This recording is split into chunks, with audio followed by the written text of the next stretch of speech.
keep it up. Keep it even though I green means talking shorts while I'm printing new big streams. You swing shakes like moose rings, blindfolded, I'm in, I'm out, your whole game's corroded. You chase bumps like you chase apologies, still begging the trend line for honesty. I kissed it soft and shorted the fall. You fell in love, I just trashed it all out. So cry in your Discord, I'm up on the week. You're averaging down while I'm robbing you clean. So need a hedge, now your bag's gotta live. I lit a blunt with your stop by slip. But it hurt. You act like this is poker night, but I wrecked songs in your candlelight. And you're just noise and my signal sing. I'm the prophet spiking your fever dream.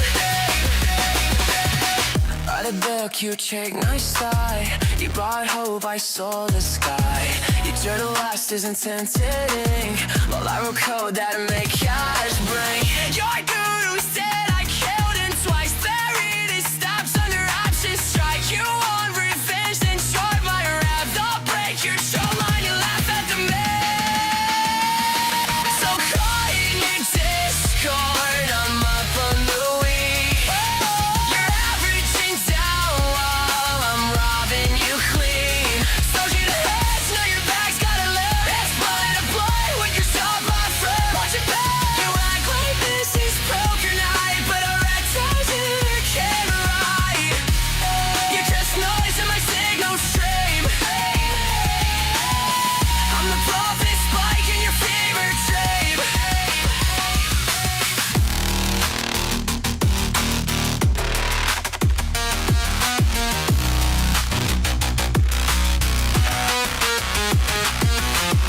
I sleep in tickers, dream and spreads. You sleep in fear and wake up bad. You're tattooed up right on your wrist. I saw regret. And sit that risk. So cry in your Discord. I'm up on the west. You're averaging down while I'm running you clean. So you the heads, now your bag's gotta live. I lit a boy with your sub on slip. Watch your back.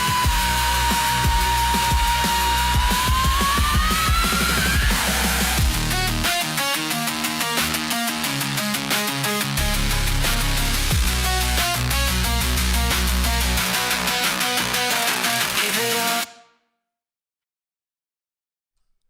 Oh, brother, oh, brother, oh, brother. Good morning, and welcome back to another episode of the Matt Kohrs Show, where I'm Matt Kohrs, and you folks are the show. Hello. Who do we have with us this morning? Good morning, Standing Red, Rumble Bot, you're just a bot. Uno Momento, Wyoming Outfitters, Big Z Video Games. Good morning, Trex, Chaos Owner, Pepe V. We have Ridges here. Good morning, AB Lopez, Taylor. Hey, good morning, everyone. Hope you guys are ready for a fun-filled Thursday. It is March the 12th, and apparently some crazy stuff happened overnight. I don't know if it's AI. I don't know if it's partially AI. I don't know if it's real and just inappropriate reporting. But it seems like a couple ships in the waterways of the Middle East went kaboom overnight. So there is, I guess, something to chit-chat about there on that side. Obviously, because of that news, volatility up, oil up, equities down. So we'll be getting into the big news situation to explain why we're seeing a rise in overall volatility. But taking a step back, stability is still very low right now. SpotGam is reporting 2% stability. There's a little bit of support being offered by zero DTE positions, but not much whatsoever, to be completely honest. So I'm going to be breaking down the larger scale stuff in terms of the news. Excuse me. the larger picture in terms of the gamma, delta influence, that type of a thing. And then, of course, we're going to get into the nitty gritty of what to be expecting today. So I hope you're ready for another one. Right now, well, not even specifically today, but it feels like this has been true for about 2 weeks.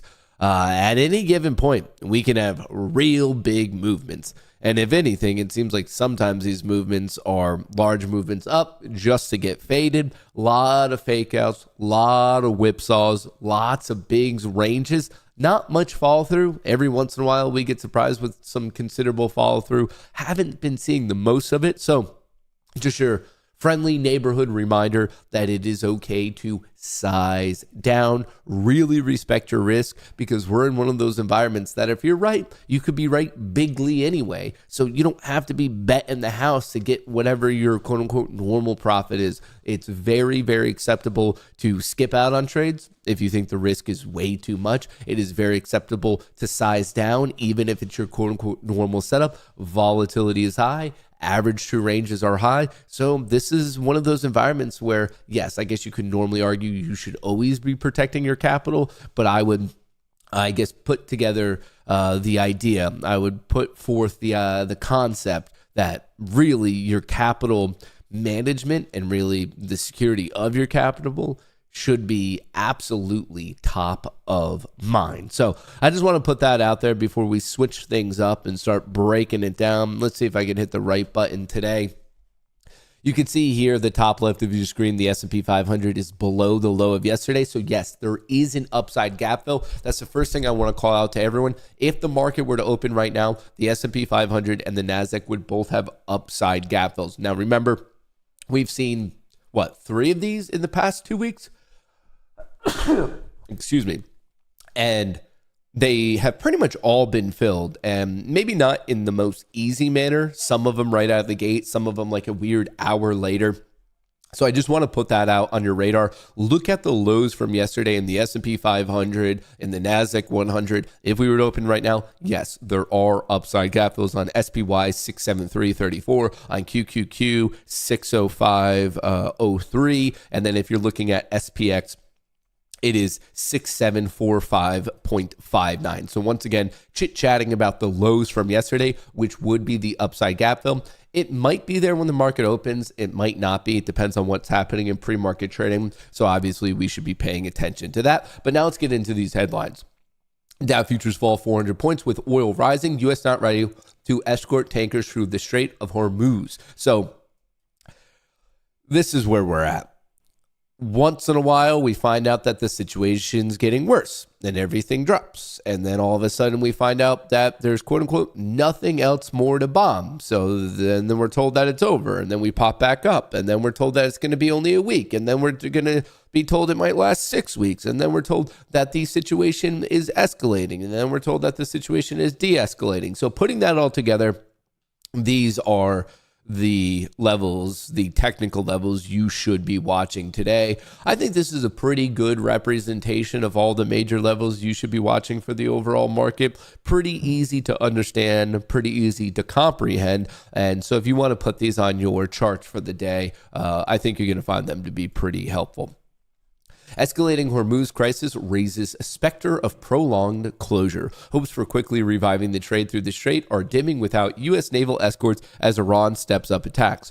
That's true as of now, and as I've already alluded to, overnight things got worse, but also we're living in an environment where things are changing hour by hour. So as much as this was true as of, I guess, the update at 7 a.m. ET, by the end of today, the thing could be completely done. Or maybe it gets completely worse. Right now, I think it's kind of extraordinarily difficult to be predicting, okay, are we about to end? Are we about not to end? We're living we're living from headline to headline. Honestly, that's currently the stage we're at.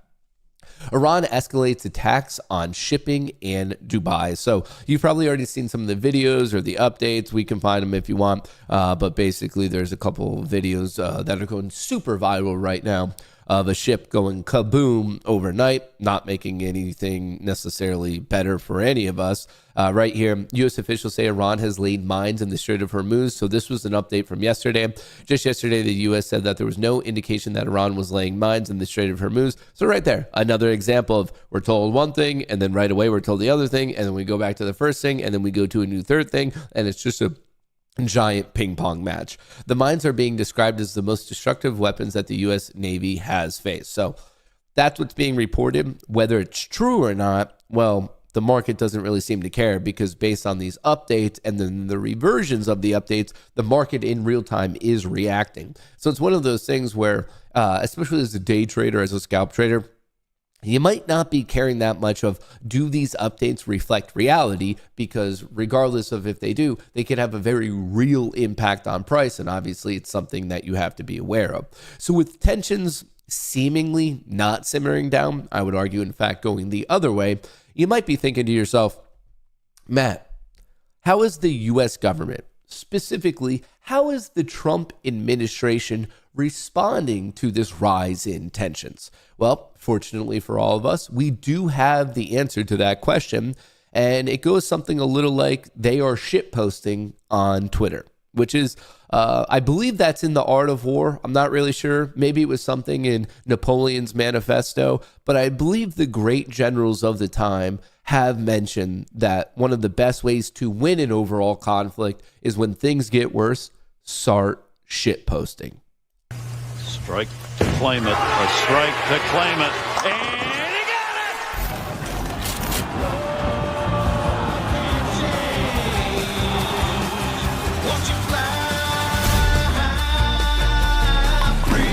Here comes the heat from the USA. Boom! All pins down. What a strike! That's right.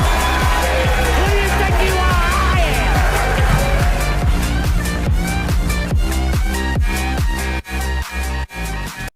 The White House, President Donald J.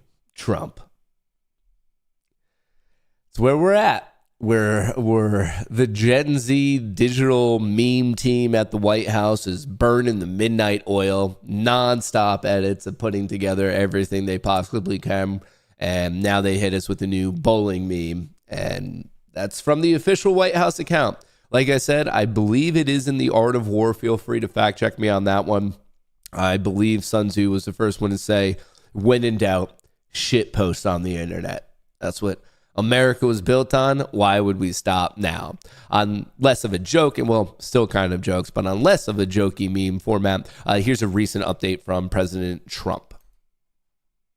I'm pleased to report that earlier today, the International Energy Agency agreed to coordinate the release of a record 400 million barrels of oil from various national petroleum reserves around the world, helping stabilize the price of oil. Didn't help much.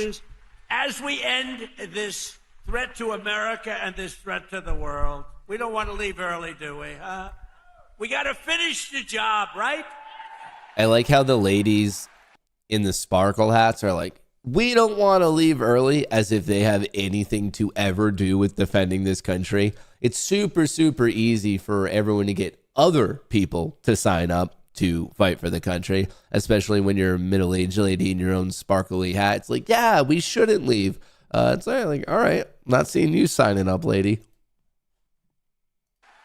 Over the past 11 days, our military has virtually destroyed Iran. Tough country. Tough country. Their air force is gone, totally gone. That took the better part They're of about signing up 3 in record hours. numbers. Middle-aged women with sparkly hats They are. no longer have I didn't know that was radar. a specific They don't have demographic. anti-aircraft equipment.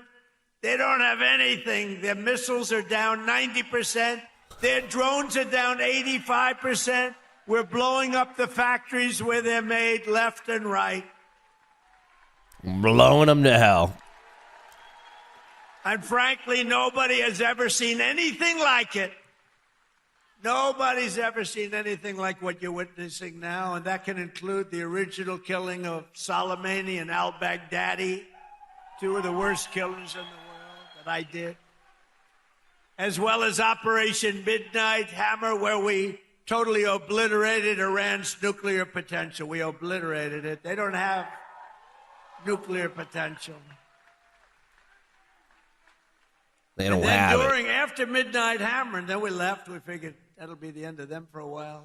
But they started again. That's why we got to finish it, right? I like how he delivers all of this as if it's like T. It's like middle school level T. Like that's the delivery of war updates, is as if like a high school, middle school girl was reporting on everything going on. It does add, I have to admit, an interesting spin to the entire situation. Iran war causes biggest ever oil market disruption. So as much as we're getting memes and some jokes and this and that and sparkly hat ladies saying, yeah, we should do it, I want you guys to understand there are very, very real implications here. Biggest ever oil market disruption. And the numbers, I mean, you can see it right here.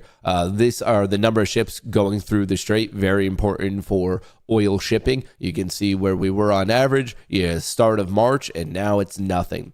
The fact that's actually me being, I suppose, a little bit hyperbolic. It's actually not nothing. And it makes me wonder, the fact that we're seeing some data readings of some ships going through the strait, what's happening there? Oh, Alex Karp's on CNBC right now, dude. Remember, Palantir tied in with the war. What's he have to say? Come on. If he's on, he's the CEO of Palantir, Alex Karp. I mean, right now, and in government is the Though Palantir is hosting a resources to making sure. with Alex Karp. Morning, Seema. This could be interesting. Hi, Carl. That's right. We are joined by co-founder and CEO Alex Karp of Palantir. Alex, thank you for having us here at your Artificial Intelligence Platform conference. Delighted to be here. Thank you for coming. Once again, Palantir. You know, normally I would start off by showing off about how wonderful and strong and splendorous we are, but we are in the middle of a war, and one of the reasons I'm very happy we're having in D.C. is obviously Palantir's core mission, and I would hope the core mission of everybody in corporate America is to dedicate all of our resources to making sure our soldiers come home healthy and well. And we are very, very focused on that right now. Of course. What can you tell us about Palantir's role in the Middle East war? How is your technology being used? Well, you know, we're not. Bombing Well, first the of shit all, out of everyone, brother. again, just to repeat, the most important thing for Americans to understand is our brave men and women are in harm's way, and in my view, and I think in the view of most people in America, and certainly in the world, they're doing really important, noble work. You know, I've read in the papers that we are able to engage and fight in a war in the way we haven't been able to in the past, that we've regained our deterrent capabilities, and partly, obviously, it's the men and women on the front line that deserve most of the credit. But, you know, the fact that you can now target more precisely, more accurately, more quickly, and that you, meaning America, can do these things, organize the total power of our fleet and all of our resources and bring it to bear against adversaries and enemies, has shifted the way in which war is fought. And I have read that Palantir's Project Maven is the core backbone of that.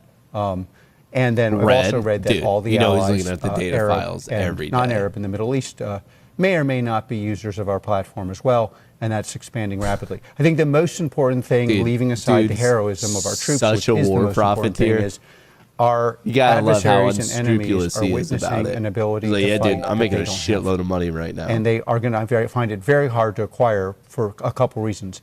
We have, for better or worse, as many know, I've been essentially an anti-neocon.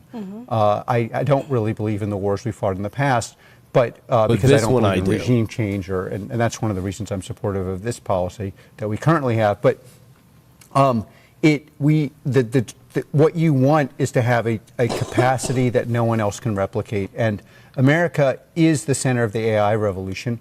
The large language models on the battlefield are only useful if powered inside an ontology, and that's our ontology. And yeah, I guess I've read we're at the core of everything, and maybe that's exaggerated, but Project Maven used to identify Iranian targets, including the Supreme Leader. Well, you know, I can't obviously go into specifics, but there are two things that are very important about this in general. One, you have to take infrastructure, both commercial and in government, that was built for an industrial age, and you have to transform that into infrastructure that takes advantage of the industrial capacities, and then puts them in a position where they can use post-industrial technologies, AI.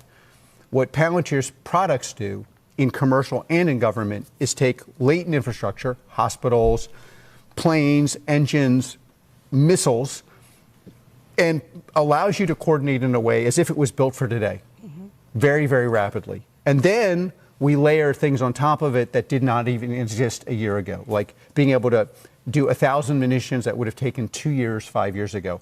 Being able to understand what hit, how it hit, under what conditions, what's actually also coordinating between allies. Like if you, as a matter of theory, you're coordinating between allies that do not have full access to our bomb data. drops now. And What how a do you world, do that? dude. Well, that's a software Palantir What a world we uniquely now driven live problem in. that currently only we can do. So Palantir is working with our allies in the Middle East that are currently being attacked by Iran? Well, if you were She's asking attacked about Israel, and you needed to of coordinate, course. you would have to have a coordinating function. There's only one product that can actually do that for security, and that has to do with how we pipeline and do things in Foundry. So the short answer is, without answering your question, were this to work, there's only one way you can do it. And by the way, it's exactly what's Market's happening in taking U.S. a hit commercial. right now. It's like if you have an airline or you have an engine, you essentially have 50 companies. It's not one company. The And now upside you gap have to fill make is those getting 50 larger, companies work as vols one company, popping, because oil's popping. otherwise the company that buys our product is going to do that. And commercial is growing 137% year over year. 2 big deals announced just in the last hour. Excuse me, the U.S. Navy as well as GE Aerospace. Yeah, look, there's a lot we could. Again, if you look at the financials, the bigger question in all of this, honestly, is what creates value? What gives you outsized alpha that can't be replicated on the battlefield, that on shareholder the commercial value. battlefield? So at large companies, GE Aerospace, NVIDIA, very technical Lots of companies, upside gap fills, SPX, and or SPY, essentially our ability QQQ, to target and take out adversaries and enemies in a way no one else can. NDX, From a nominal IWM, perspective, they're RTY. exactly the same. And why would you Bitcoin's have holding to do at this? 70. It's because what makes you lethal on the battlefield and what makes you commercially viable, like in the current phase we're in, an AI-enhanced phase, you have physical assets that are not being used Palantir's optimally. green on this. Meaning the integration is not optimal because your data systems can't work. And then they have to be enhanced in a way that makes them truly unique, an N of one.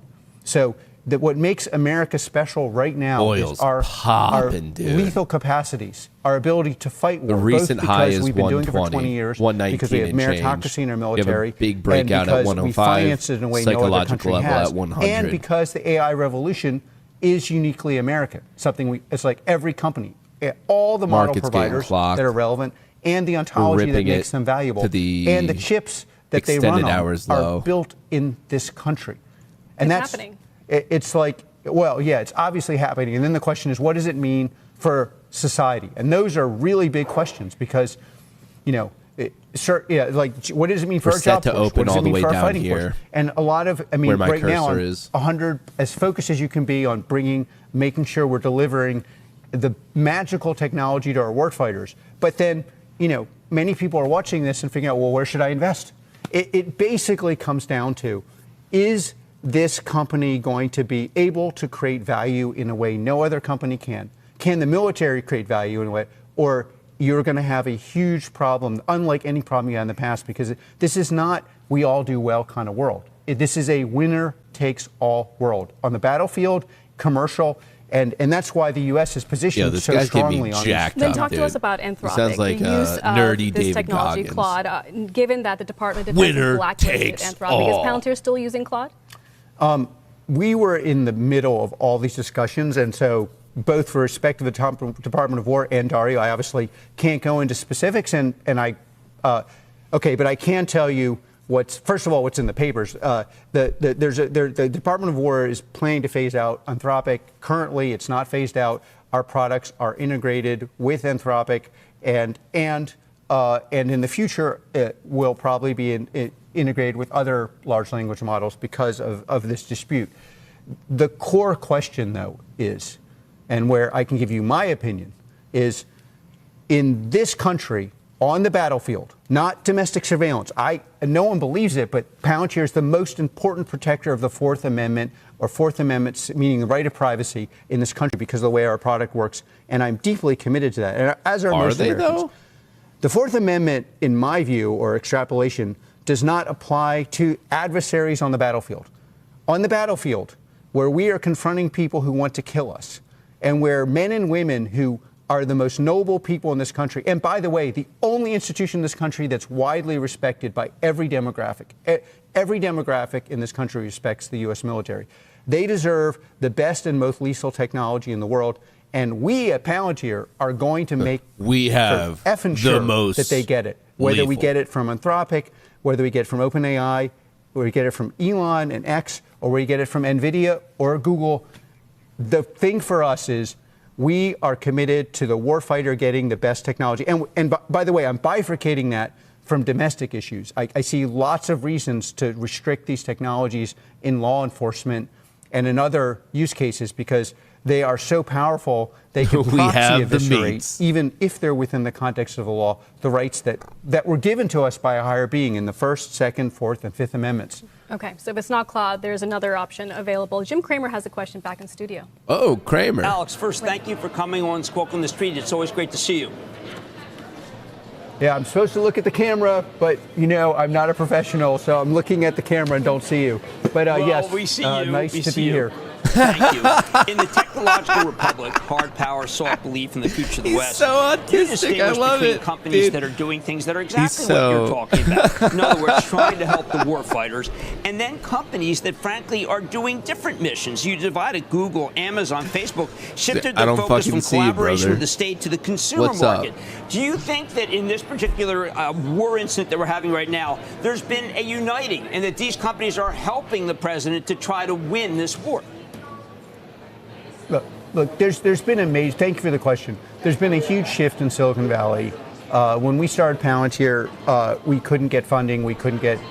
Because we were pro making sure the warfighter came home alive. And quite frankly, that in some cases means that our enemies and adversaries do not come home alive. And savage line. The Valley structurally has moved from being hostile to skeptical to neutral positive on the idea that Silicon Valley, like every other part of industry, has to support the warfighter. The one thing, though, that I think even now is underestimated by all actors in industry, and including in Silicon Valley, is how disruptive these technologies are. If you are going to disrupt the economic and therefore political power significantly of one party's base, highly educated, often female voters who vote mostly Democrat, and military and working class people who do not feel supported, and you feel like you believe that that's going to work out politically, you're in an insane asylum.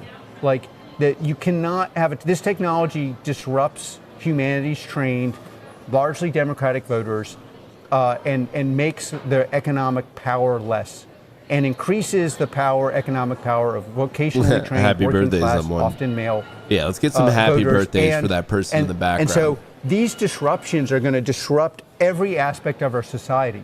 And to make this work, we have to come to an agreement. Here, I'm going to pause this for a second because the market's about to open. I just want you to know, yes, the shipping has gotten crazy, as in it's not existent, but there's a couple ships that are fucking savage as hell still going through, apparently.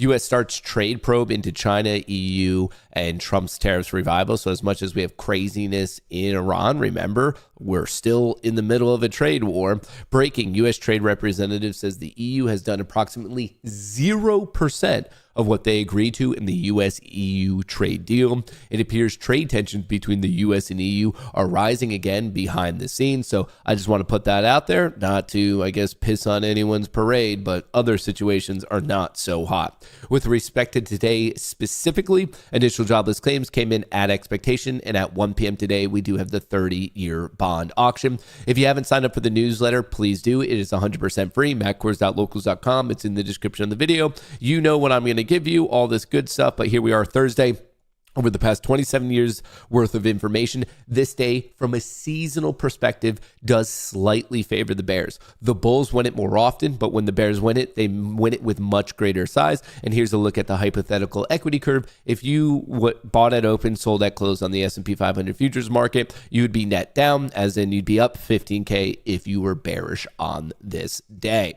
And on that note, let me quickly get ready for market open here. Dingity ding ding ding. The world's largest casino is now open. Best of luck to all. Play responsibly, and if not, have fun. All right, we'll throw up Palantir in the top right here just because it's already moving. I have oil. Obviously, that feels like it's pretty important to pay attention to. Top left is the S&P 500. Bottom left is the NASDAQ.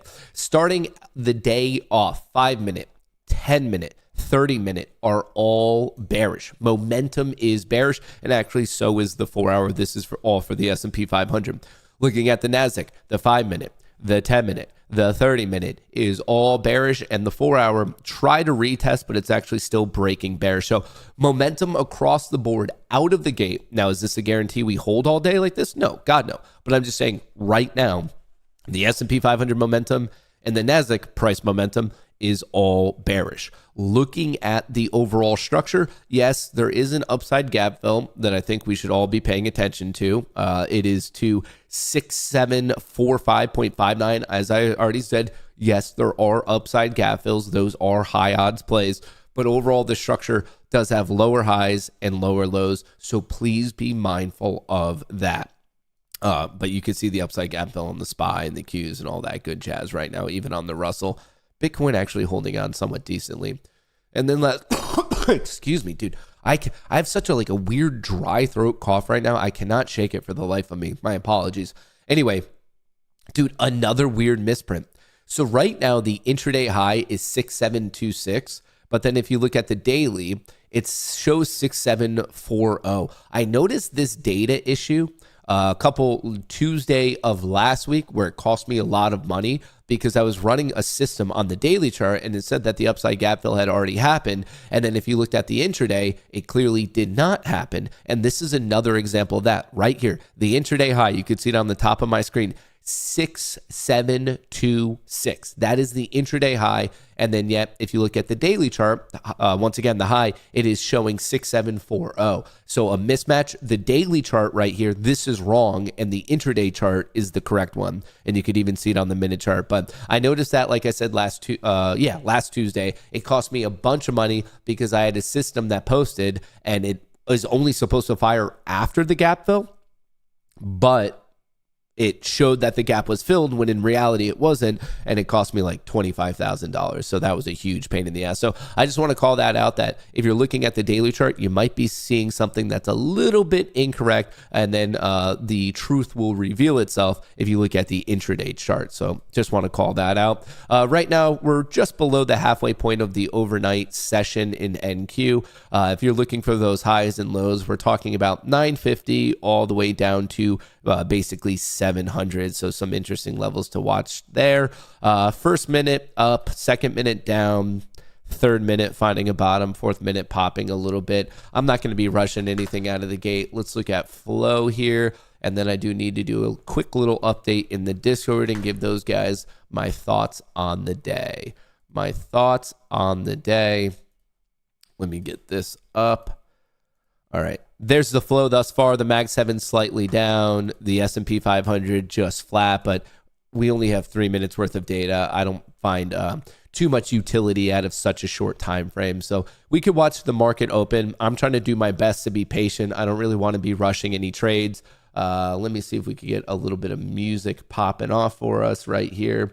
The Ren Candle Club bought the top. All right, let's get a little tendies and tunes going. There we go.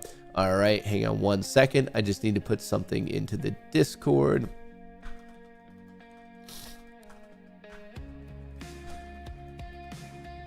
I'm cautiously bearish.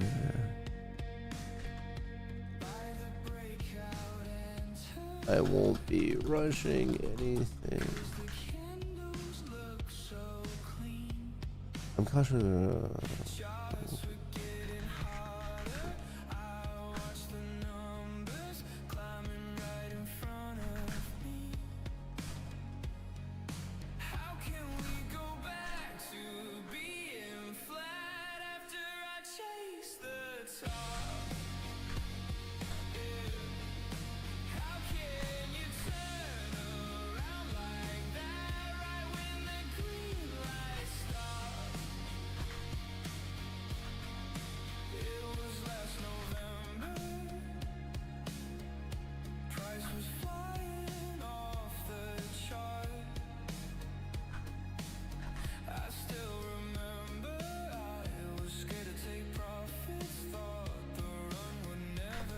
All right, if you're in the Discord, I just put in thick thoughts. Speaking of which, if you want to join and trade with me, GoonieTrading.com. It's pinned to the top of chat. It's in the description of the video.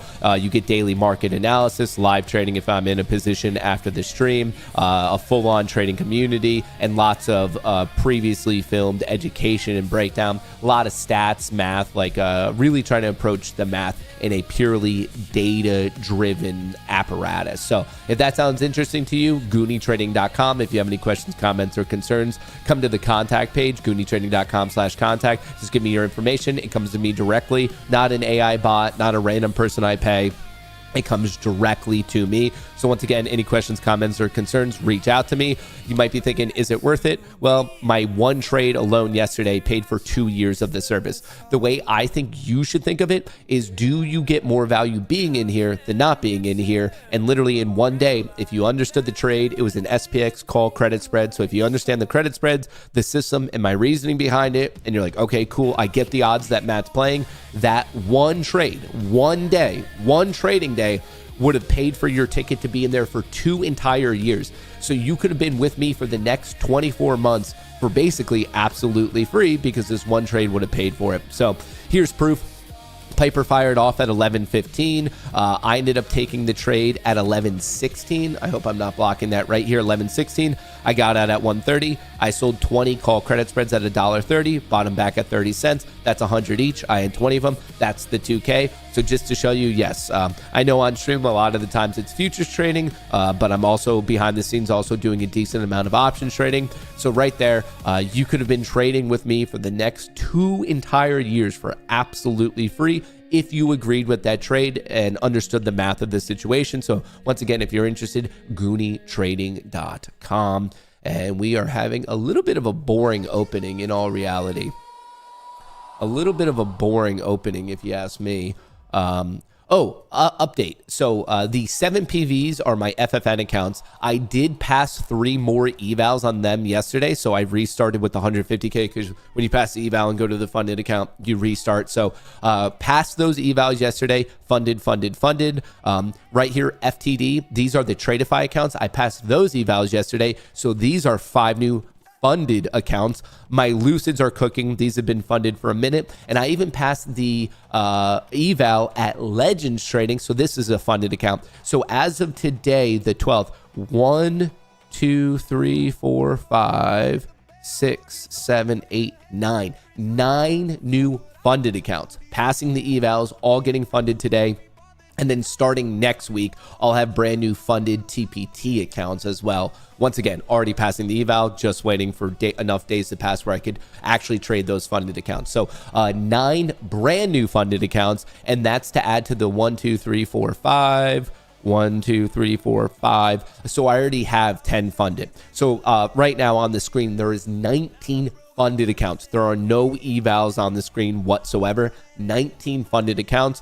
Coming into today, I already had 10. And then obviously from passing and stuff yesterday, we're doubling up and basically doubling up and going from 10 to 19. So all funded on the screen right now. I'm using FFN, I'm using Tradeify, I'm using Lucid, I'm using Legends, and you can't see it, but I also have TPT accounts and I also have Apex accounts. Before anyone asks, no, I have not heard from Apex. I'm just waiting. It's a patience play, and I'm completely fine with it. I 100% understand that these types of things take quite a bit of time, and I just have to have the patience. So if anything, I think it's symbolic of just trading in itself, that sometimes you have to have that patience, and that's with respect to Apex waiting on that $1 million payout. Please correct me if I'm wrong, but I'm pretty sure I'm the first person in history on any prop firm, no less Apex, to live stream the entire journey of starting at 0 and going all the way up to getting a $1 million payout, not to mention the $150,000 that I got paid out along the way. So like I said, I don't think anyone else has ever done it in history on any prop firm. I believe the Goonie Community is the first to crack that nut. So very excited about that. But there is one little paragraph. We are still waiting for the conclusion of this story, of this saga. We're basically just waiting to see when the money actually gets sent. Other than that, I'm also trading on TPT. On TPT, you can only have 10 pro accounts every 30 days. I already did that, so I'm waiting, I think 2 or 3 more days where I can have more TPT. So that's why I'm waiting. So I've already passed the eval. I'm literally just waiting for the pro account. So those are the two you don't see on the screen right now. So that is the current state of things. And with that being said, let me kind of dial this in. Let's get this rocking over here. Let's get maybe this rocking right there. I like that setup. Okay, we're the white dash line is the VWAP, volume weighted average price. The red line on the top and the bottom is the current intraday high and low all the way up until IB, and then the blue dash line is the 50% retracement of today's range. It's just the halfway point, and then these are just EMAs. The red, the white, and the teal are just the 10, the 20, and the 50 EMA. I use the 500 tick just because at market open it's a bit more exciting, and that's a streaming thing. I use it just to show you guys, but I just want to be clear. The smallest time frame I actually trade on is the 1 minute. I don't use tick information for my trades. Maybe I should. I'm not against it. I'm just letting you know that right now Icarus, the smallest time frame it considers is the 1 minute, but it does ingest multiple time frames. The reason I show this one to you, and also I show this one to you, it's just the 500 tick and the 100 tick, especially at market open. It's just more exciting to watch. So it's more of an aspect of the stream than anything else. I've been getting that correct question recently, so I just wanted to clarify maybe any lingering questions you had. And then I also wanted to clarify, hang on, is my trade copier set up? My trade copier is set up. Hang on. I use Replicanto. That's the next most common question I get. Is what trade copier do you use? And the answer is Replicanto. I find it thus far. Is it perfect? No. But is it the best that I found? Yes. The fact that I haven't found a perfect trade copier doesn't make me want to make my own. 100%. It makes me want to build my own. Without a doubt. Matt, if you had to throw your whole port in a position, are you going long or short today? If I had to, short today. But I obviously wouldn't do that.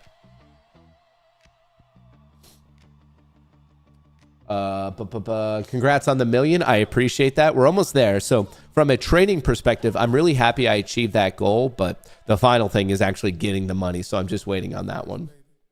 Matt bankrupted Apex? No, I don't I think people misunderstand how massively huge Apex actually is. Hang on, let me just double check what I'm doing. Mag 7 taking a hit. S&P 500 popped, kind of going flat right here. We're at this support level of 20. Well, we're just kind of pinned here. We kind of opened at this level. If it doesn't hold, you're obviously watching 700 flat.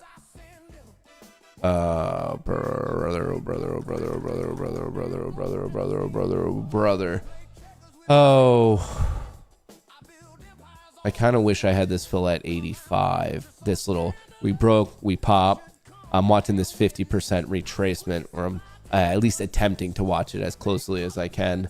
All right, let's do our sanity checks. We're at a key level right now. You break out at 27, you're talking about 45. There is still an upside gap fill. You break below 12, you're talking about 700 flat. Mag 7 flow is weak. S&P 500 flow was strong, now going flat.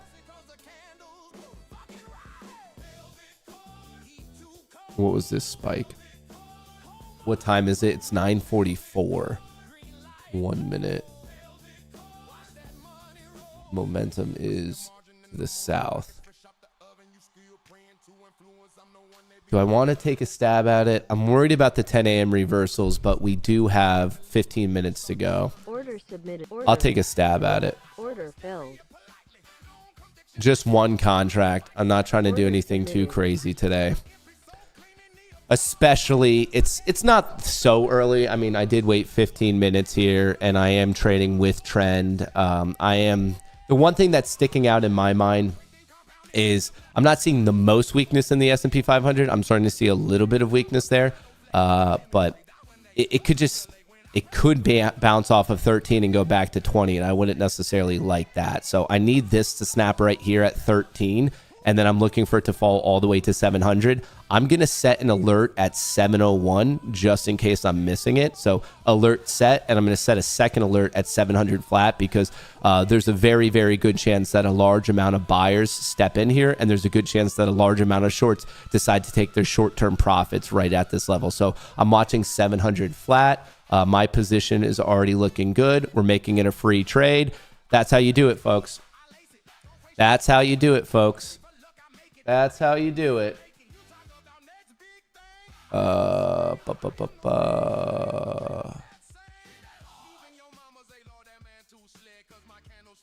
Hang on. I'm just updating my trade copier so it does the right shit.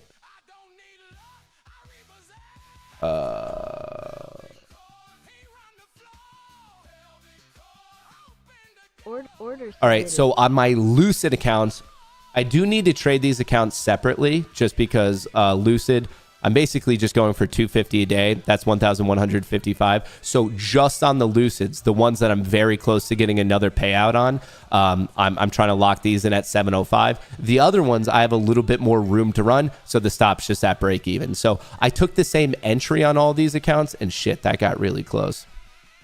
I took all the same entries, but I'm going to manage them separately, if that makes sense. Come on, give me my fill.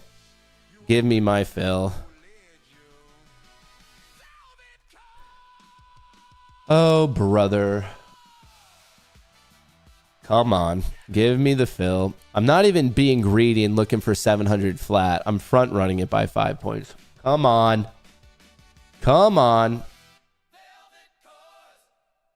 Order filled. Hey, Macarena. Hey, Macarena. You getting mad? Order canceled. You getting mad? I'm getting rich. So I'm done with those on the day. 1,151 locked in. All I really needed was 250, but sometimes it's beneficial to have more buffer just in case I have bad trading days in the future. So I took a little bit extra. And then the other ones, I believe I'm pretty much uncapped. You could argue on FFNX 3.6K. So if I get into the realm of 3K, I'll cut it. Other than that, I'm just going to ride the trend. And speaking of that, let's start to look at reasonable levels. Okay, so we're hitting 700. This is something that all traders should be cognizant of. We could easily bounce, literally as I'm talking, we could easily bounce from here. Now, if we don't bounce, your next level is 6,670. There might be one of those fake out overshoots to 95 or to 90, but this is a very important level. Now, will we bounce? Dude, I don't know. I don't know shit about fuck. So if you think I know if we're going to bounce here or not, you're asking the wrong person. And in reality, no one in this world is the right person. No one knows if enough buying aggression is going to come in or if we're going to persist with selling aggression. Like in this game, you just have to admit what you don't know. Okay, so think about it like this. Every single decision coming to trading, I believe you should look at it through the lens of what do you definitively know and what do you maybe know, what do you have a feeling on, and like really bifurcate those in your mind. What do we know? We know 6,700 is a key level. Like it is clearly an important level. It's a key technical level. It's a key psychological level. It's a key gamble level. We definitively know it's an important level to a lot of traders. What we don't know is how all those large players are actually going to react. Are they going to come in and be aggressive buyers and actually get it to pop? Or is aggressive selling going to persist and we're going to sell off? That's an unknown. So what we know is it's a key level, as in we should be paying attention. What we don't know is how those large players, those influential players, are going to be reacting to such an important level. So with that in mind, it means basically just pay attention. And then from there, just try to play the trend. If you decided to go long there and it starts to pop up, great. Move your stop to break even. No risk, and maybe you get to ride it all the way up. If you miss the trade and you're waiting for the failure, maybe for some other reason you think it's going to be bearish, okay, on the failure, wait for it to actually start to fail. You risk the recent high, and then you see if it's actually going to crack. Easy peasy. Easy peasy. So it's important for so many reasons, and actually My break even might be getting stopped there. Do I just want to close it? I told you this was a key level. Order Yeah, filled. knocked out at break even. Knocked out at break even. And in my, hang on a second. Why are these still in trades? Whoa, whoa, whoa, whoa, whoa, whoa, whoa, whoa, whoa, whoa. Why in the world? Order filled. That was weird. All right, let's disconnect all those lucids. I shouldn't be trading on those. Oh, I see what I did. I accidentally had an open, extra tab open. But anyway, that is resolved. So those are good. I accidentally gave $100 back, but whatever. I gave it back on 4 of them. Like I said, that's on me. I accidentally set up something that I shouldn't have been doing. But with it, like, okay, I guess maybe another fair question from here is, I was up money, it bounces back, knocks me out for break even. Is that a fun thing to do? No, it sucks. Of course, you want every single trade to be making you money. But guess what? This could have bounced all the way up and actually pushed me red. So it's a riskless play. I mean, that's why I have the free trade button. As soon as it goes a bit in my favor, I hit the free trade button. And from there, I'm either making a bunch of money or the worst case scenario is I'm break even. If you are continually putting yourself in that situation where the worst case situation is actually not bad, and then the best case situation is you catch the trend and it keeps going, you're going to make a bunch of money. So is it my goal to make money on every single trade? Of course, that's my goal. But in reality, that happens about 1/3 of the time. Okay, that's just how it goes. And actually, do I want to get involved in this one? Kind of. I kind of do. How big was that bounce on the S&P 500? See, it was that perfect bounce off of this, which is why I so quickly protected myself. All right, we'll take a second stab at it. Obviously, my risk is going to be that recent high. I'm looking at this 50% rejection, the 55. It sucks that I got stopped out at 61 and it only went to 67. Yeah, it's not necessarily the easiest thing for your psychology. I'll be completely honest with you, but you stick to your system because this is how you survive the game. Like, it's just what you do. So with it, is that one of those like aw shucks moments of like, oh, if only I had a little bit more room, I would have been completely fine? Yeah. But you know, a better thing is I could have had a better entry and it would have never hit that anyway. So it's still inherently on me. I think there's a lot of times, and I've done this myself, I'm guilty of this myself, is things maybe don't go your favor in trading. And as much as we want to blame an external force of like, this is why it just didn't work, well, maybe we should take on some self-ownership. If you find yourself continually blaming an outside force, well, that means you're never going to be successful in this game because you're never going to be able to reel in the outside force. When in reality, if you have a proper mindset of like, okay, I understand there's variance, but here's where I could have improved. Well, now all of a sudden, the control is in your hands to actually be successful at this game. And guess what?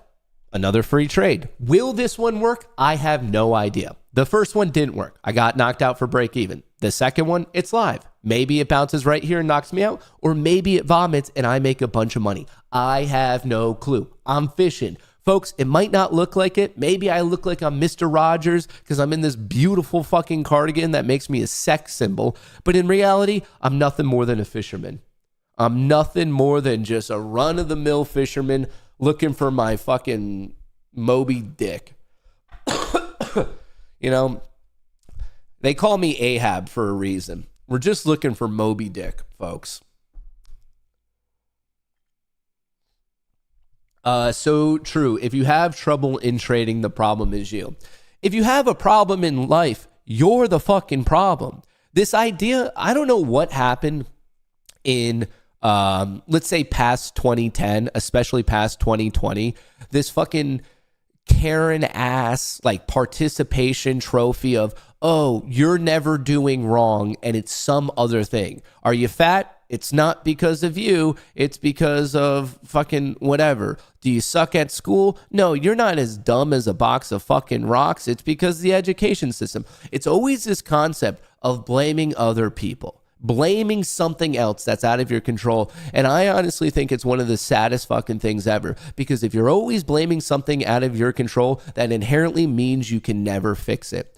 I feel like I'm one of the final, I guess, generations being born in the 90s, where it's that entire concept of if you get knocked off your bike and scrape up your knee, put some fucking dirt on it and move on with your life.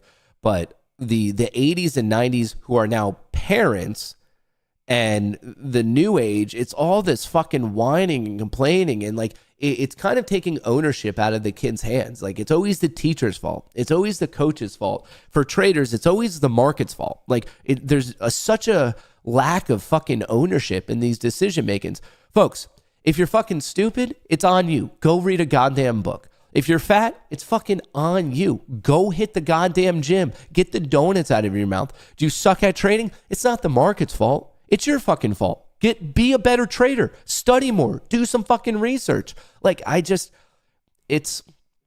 deeply believe, regardless of the hand you're dealt, you could pretty much do anything in this world you want if you have a little bit of fucking grit and elbow grease to it. And I feel like that's how I was taught by my parents. I feel like that was the lessons that the teachers instilled in me at the time that I was going to school. And to my understanding, the newest generation is just like completely missing the boat on that. And it's kind of fucking sad. Like, I now, as a old withered man at the age of 31, I do appreciate that my teachers and my parents and my family and my community instilled in me in this concept that life is hard as shit, but you can have anything you work for if you actually work for it. You can't have everything, but you can have anything if you dedicate enough time to it. And right now, it's this reverse world of everything should be given to you. And if it's just not magically given to you, well, that's a travesty and we should fucking go complain about it. And I think people who grow up in that particular mindset are bound to be fucking losers that I don't want to spend a second with. Like, I don't want to spend a goddamn second around them. This like whole woe is me and it's always someone else's problems. Like, yeah, sometimes shit happens and I get it. But in retrospect, if you're fucking tuning into this right now, you have it pretty good. You really, really do. Like, it could be so exponentially fucking worse. So if your biggest problem is you doing a dumb fucking trade on a sim-to-funded account, you're in reality having a pretty good day. There are billions of people, literally billions of people on this planet who would rather switch the position with you. So maybe fucking, if you get knocked off the goddamn bike, just put some dirt in the gash and move on with it. Should I just take this money and call it a day? I'm getting worried about the 10 a.m. reversal. I'm up $1,000 on all 19 funded accounts. I could just end the day. I don't do that well on Thursdays, at least recently. Over the past 12 weeks of data, I haven't done so well on Thursdays. So the fact that I'm having a nice green Thursday and it's not even 10 a.m., as many of you guys might know, I'm looking at 6.4 right here. This high, I'm also looking at 80. Dude, this fucking cough. Whoever invented coughing is a bitch-ass loser. Also, whoever invented adult asthma, like, just fucking breathe, man. Adult asthma. What pussy-ass shit. I was talking to ChatGPT about it. I was like, dude, why am I still coughing? It's like, have you been tested for adult asthma? What do you mean fucking adult asthma? I'm a grown goddamn man. I've been breathing for 3 decades. I don't need how to, like, why would I learn how to breathe now? What fucking dumbass, like, you guys might think AI is smart, but pitching adult asthma to me? Fuck, man. It's so stupid. So fucking stupid. Adult asthma. I've heard some bitch ass things in my day, but adult asthma? Bro, you've been alive for 2+ decades as an adult. Breathe. I just don't get it. I don't get it. Blows my mind. Blows my goddamn mind. You need assistance to breathe. Feels like that's something Darwin should have figured out.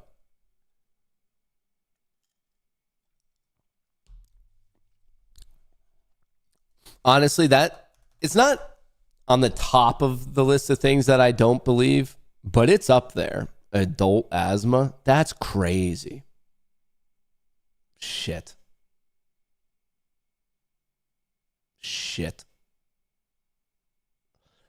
Oh, I just don't want it to do, well, first of all, it's 10 a.m. And also, even if it gets rejected at 700, it could be enough of an overshoot that it fucks me over. Is this going to be my second stop out of the day? Shit. Come on. I need it rejected like right here. I'm going to move it a little bit in the money just because of slippage. But I need to pay close attention. So, two things I'm paying attention to. Nice full value, 700. Lots of people reacting to that. And then also the fact that it's 10 a.m. and these 10 a.m. reversals recently have been pretty brutal. So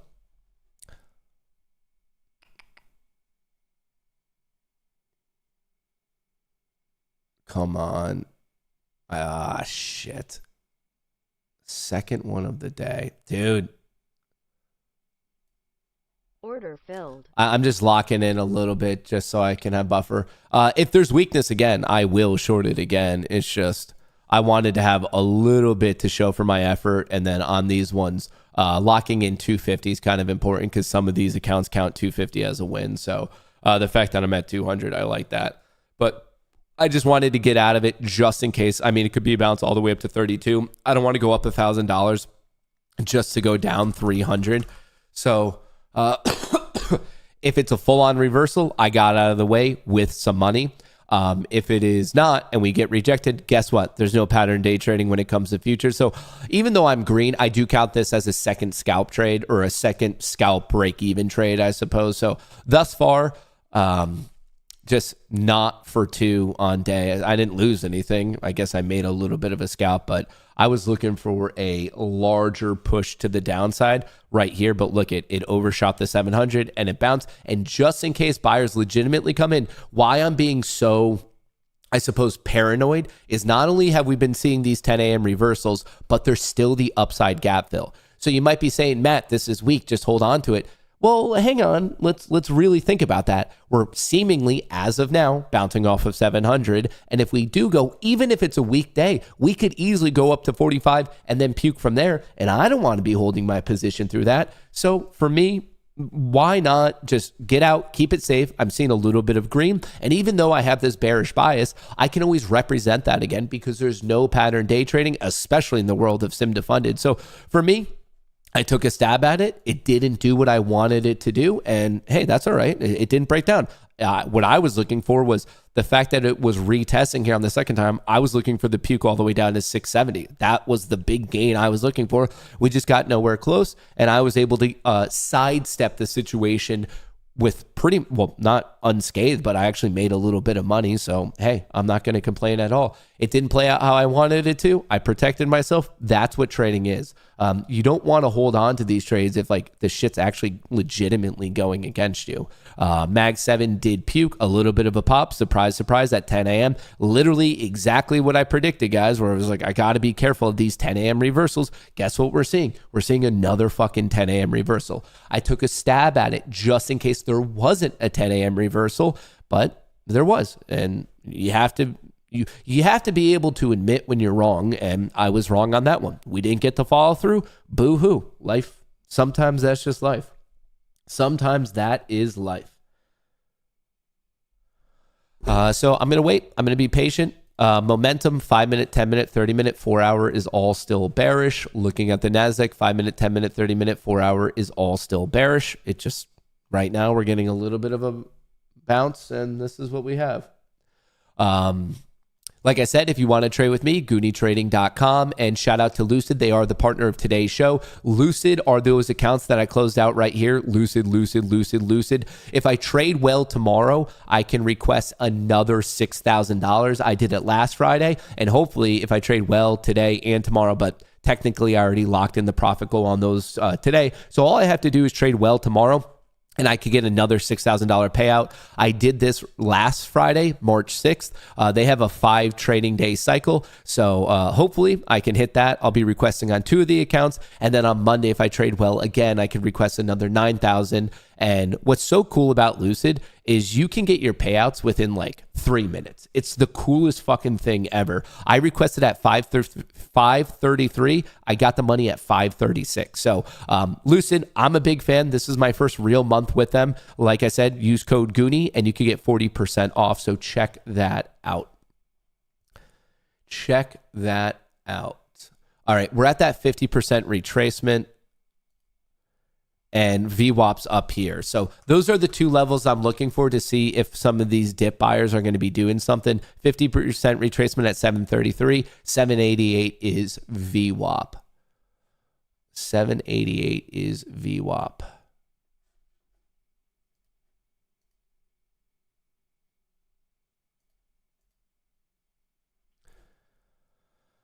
Oh, brother. 700.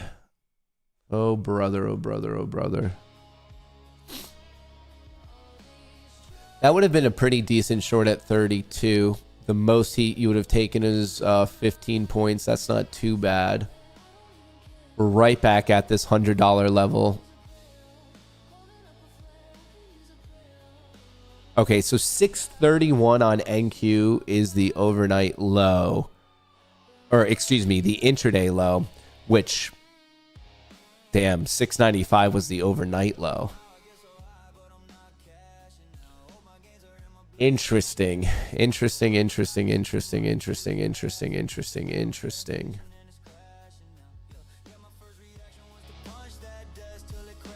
Hang on, let me switch this. Little tendies and tunes action here. Oil is popping like no other. That can't be bullish. Mag 7 starting to take a hit. S&P 500 did pop, giving a little bit of it back. Oh, do I want to take this trade?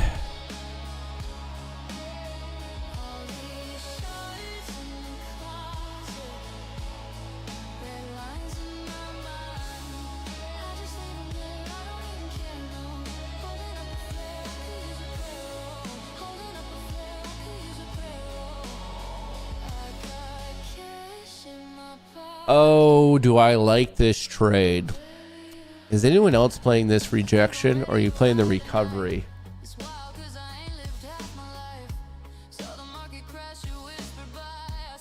SPY did pop, pulled back, now going flat. Mag 7 tried to pop, it's giving some back. The NASDAQ is actually showing strength. This is messing me up. I think I would have gone short. Icarus did fire short. I didn't take it, though, because the NASDAQ is showing decent strength, and so is the SPY. And there's still the upside gap fill. Not necessarily the easiest play. Not necessarily the easiest play, folks.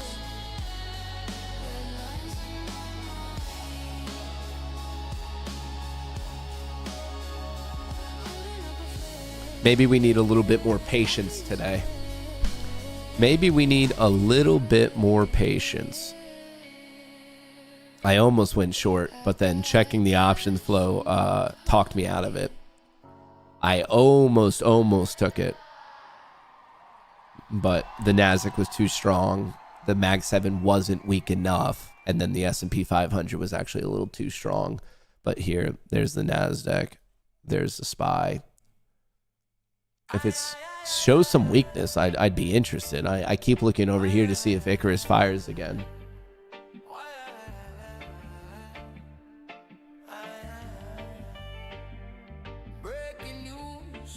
What's this one? When a stock becomes an obsession.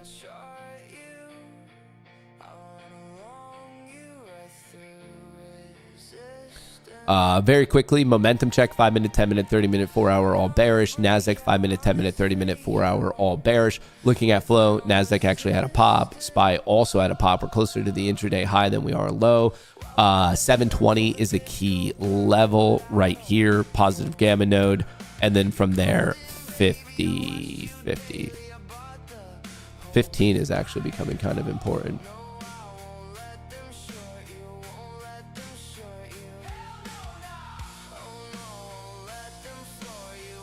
Oh, yes.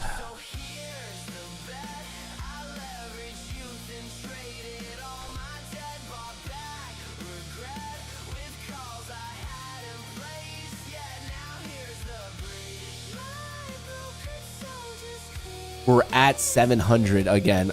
By the way, there's a gigantic put credit spread at 6670. So that's a neutral to bullish bet, as in they think we're going to close the day above 6670.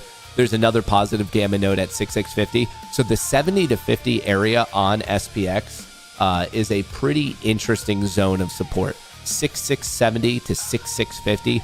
Watch that zone if we were to puke. Definitely pay attention to that zone. Should they haul you or dilute you? I'd still reload it. Palantir is popping. Oil's also showing some strength. Potential double bottom here on the Nasdaq. I don't know if it's going to hold or not.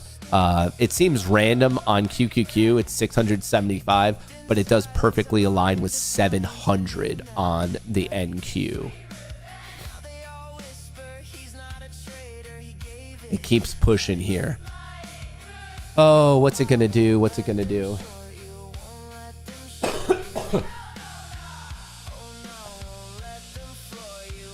Are we going to take out 747, or are we taking out 694 and going all the way back down? I currently have no position. I have no position on options. I have no position on futures at the moment. I'm just waiting. Waiting.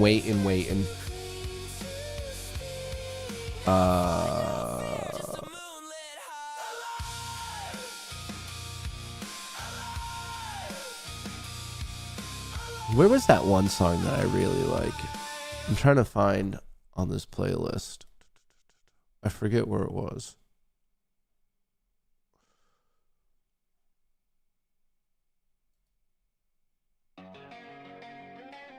Was it Gamma Burn? This is all tendies and tunes. We give this music out for free. So if you guys like it, once again, you could tune in for free.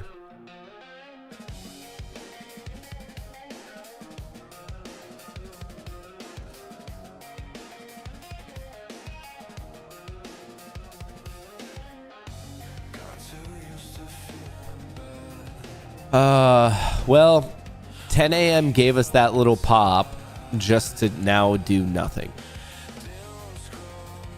All right, SPY's trying to get a little bit of a breakout here above 720. Remember, intraday high is 6727, and then from there 6745.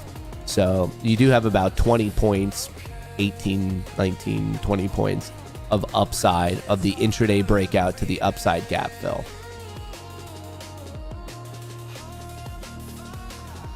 If you're playing it on the Nasdaq, oh, that got faded real quick. If you're playing it on the Nasdaq, you might care about the fact that we're at that 50% retracement, this blue dash line, the current IB high and low, but we still have about 20 minutes for that to change. But anyway, for right now, it's at 32, and this breakout and follow through, I'd be looking at VWAP at 85.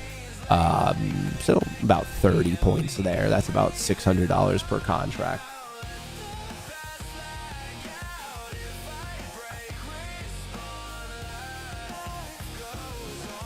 I don't know if I'd play that, though, personally. I mean, the odds of it are good on this breakout of that hitting. I think I might just want more of my mental capacity to get ready for a random rejection. I'm not saying that this bias is right or wrong, but something about this setup is screaming to me, get ready for a rejection. So I don't know if I want to necessarily be carrying a position into it. But the rejection might not be at VWAP. It might actually be all the way up at the upside gap fill.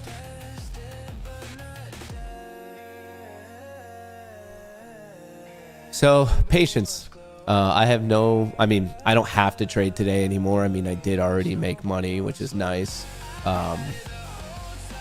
Man, in hindsight, I wish I just closed everything out on those Lucids altogether. But hey, coulda, shoulda, woulda.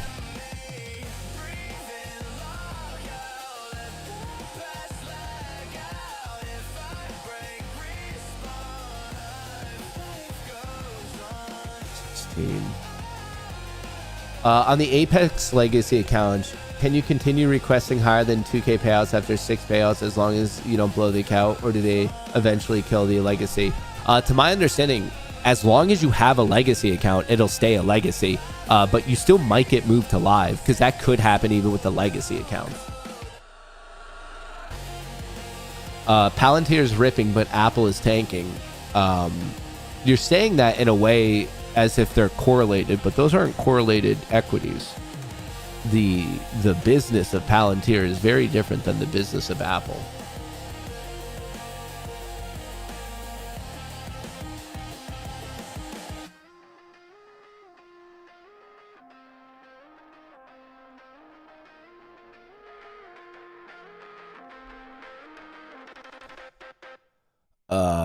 Maybe a double top here at 750.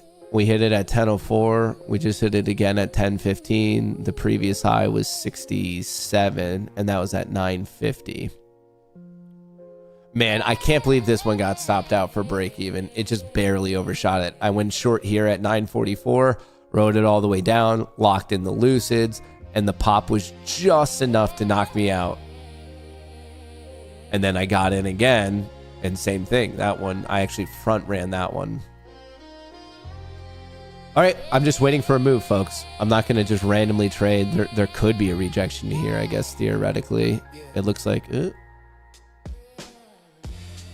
at the podium, gavel like a guillotine. Tongue got the power of a detonated mezzanine. Red tie tight like a noose on liquidity. Markets doing yoga, stretching volatility. Okay, flow alert leading to a puke. NASDAQ rolling over, but not the most. Mag 7 did pop, gave some back. What I find interesting is this flow alert, 1012. That's now leading to the SPY. Look at, you have some 0 DTE call selling.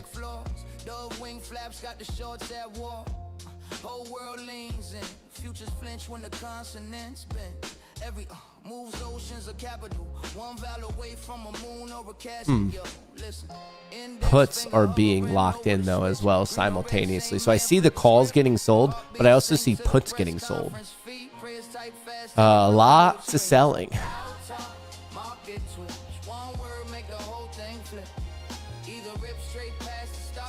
Lethargic breakout. Inherently a failed breakout has to be bullish, but it doesn't really matter until we take out the 1007 low, at least in my book. I should be clear that when I say things, it's just through my lens of the market. That doesn't necessarily mean what I say is like fucking gospel. There's many people who trade in wildly different manners and styles from me who are also successful. The way I approach the market, please understand, is not the end-all be-all way. So if you like it, awesome, duplicate it. And if you don't, well, I hope you find the way that works for you. But there's many ways to play this game.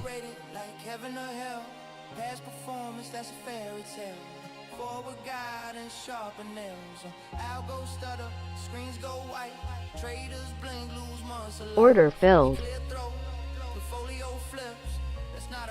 Order submitted. All right, I took a short.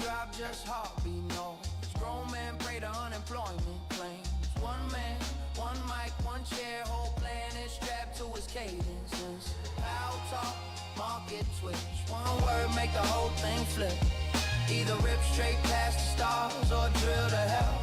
Margin calls, power talk, market twitch. Tongue hit different when he speaks that shit. Either rockets light the dark or it's blood on a chart. This ain't a speech, it's a weather event. Flash flood games, a drought level rent. Every headline pre-written in fear, just waiting on a verb to appear. Say it. Green candles stretch like skyscrapers. Shorts evaporate, see you later. Moon talk ain't science fiction, just rate cuss mixed with superstition. Oh, red screen, sirens blaring, group chats quiet, death star clearing. All right, obviously we're watching 700 flat on SPX. We did sweep this 1007 low, which I was calling out to you. Mag 7 flows turning south. Lots of 0 DT call selling. It seemingly started at 1013 and really picked up at 1015. Calls getting sold like no other. Will it persist?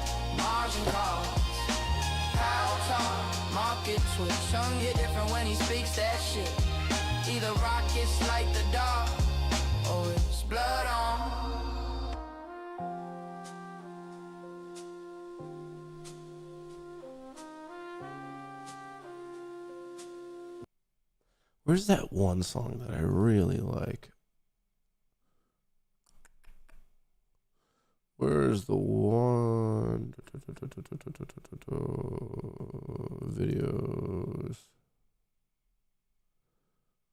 The most popular song is Hopium Dreams. Wait, was it Gold Alchemy?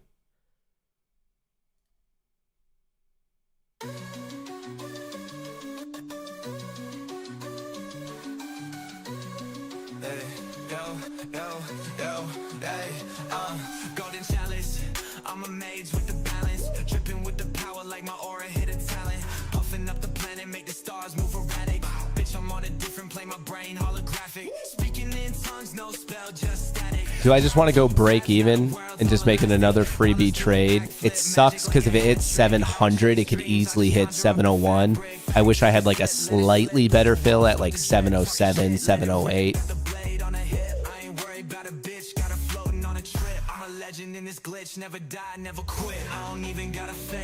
Do I do it? Yeah. Free trade. Free trade alert. Attention, casino floor. The casino owner and operator, Mr. Matthew Kohrs, has once again executed a free trade alert. Let's see how it goes. We're going fishing, folks. We're going fishing. Worst case scenario is nada.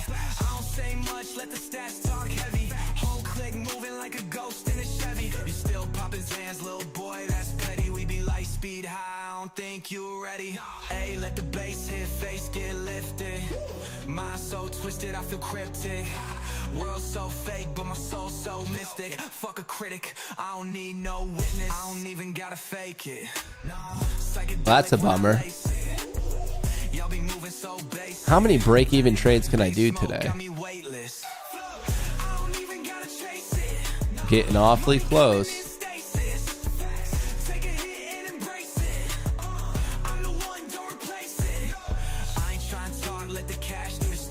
Large orders at 620. That's beyond the intraday low, so I'm cool with that. I'm cool with that. I am cool with that.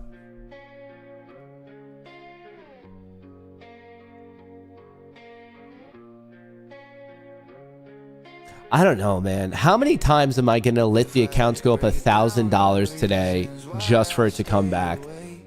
If this trade doesn't work, this would be my third time today that the accounts all go up $1,000 just to come back. I can't complain that much because I'm not taking on any risk. Like, my stop's at my break even. So, like, worst case scenario is nothing. But from a psychology test, it's not the easiest thing to pay attention to. Like, it's not that fun. Too much random chop today. You might think there's random chop, and I guess that's like your opinion. I don't think so, and my accounts also don't agree with you. But hey, if the way you look at the market is telling you there's random chop today, I'm not your mom. I can't tell you what to do. I'm not even my own mom, so I can't even tell me what to do.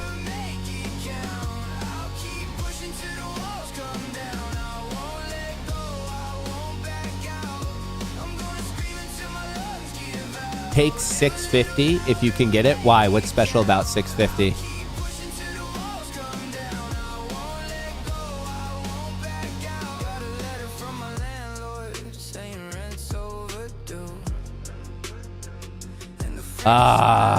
Do I want to move it? That would guarantee me $300. I've already made $200. So if I move my stop down to this 86 level, I'm up $500 a day. That's a good day on 14 accounts. That's 7K, and I've already made 5K. So that guarantees me 12K today.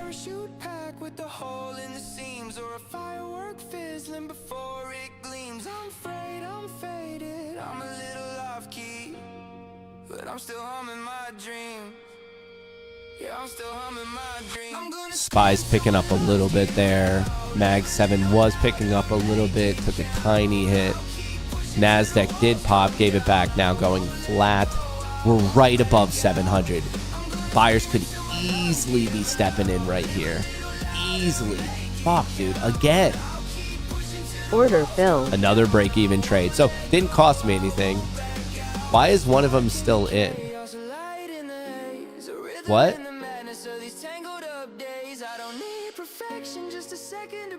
Hello? Okay, that's weird. Let me disconnect and reconnect. I don't think that's in a position.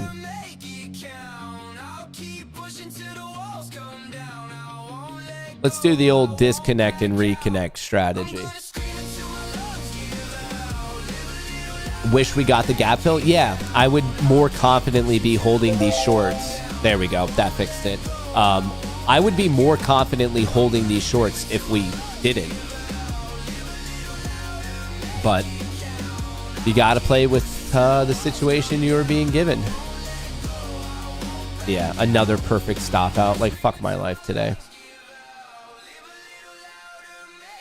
You didn't lose money. I'd call that a win. Yeah, that's pretty much how I want to trade this. Is like, hey, does it suck to get knocked out for break even? It does. It's not easy, especially when you've done it 3 times in a row. But do you know what sucks more than that? Is losing. So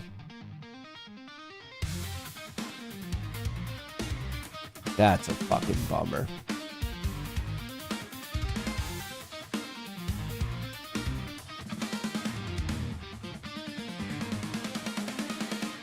Fuck, dude. It just keeps knocking me out. Yeah, we popped right back up to that breakdown level.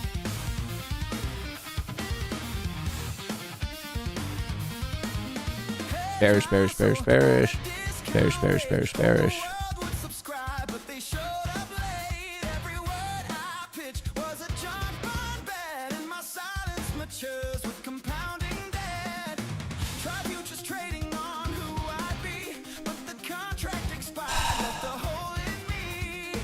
How do I want to play this?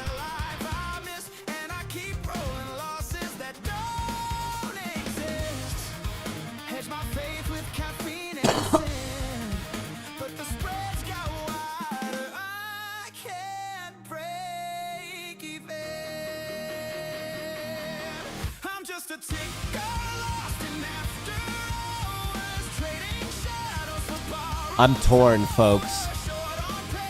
Order filled. Order submitted.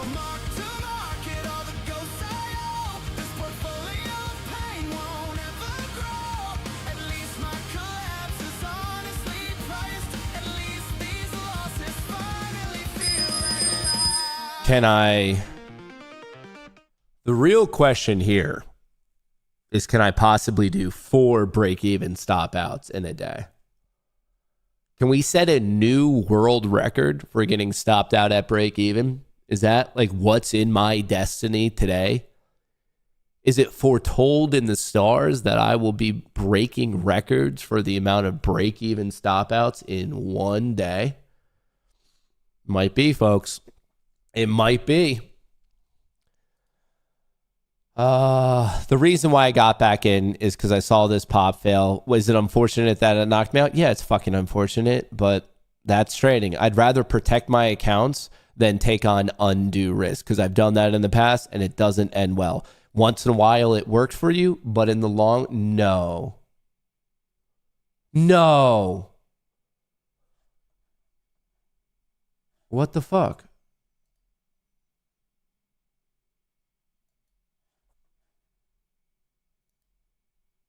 What is happening? Well, this account, what is its average fill? I could fix it quickly. Okay, it's the fill's at 57.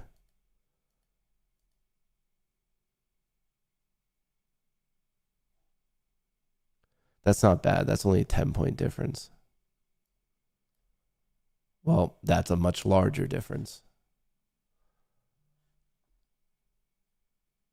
Hang on. I'm trying to get these accounts. I randomly ended up trading on this account. So that's not good. 89. All right, so this is the lead account. Buy stop market. Okay. But they should have all had the fill at 57. But as you could see, one Dude, it's off by 25 points. Fuck my life. Oh, brother. Oh, brother, oh, brother, oh, brother, oh, brother, oh, brother, oh, brother, oh, brother, oh, brother.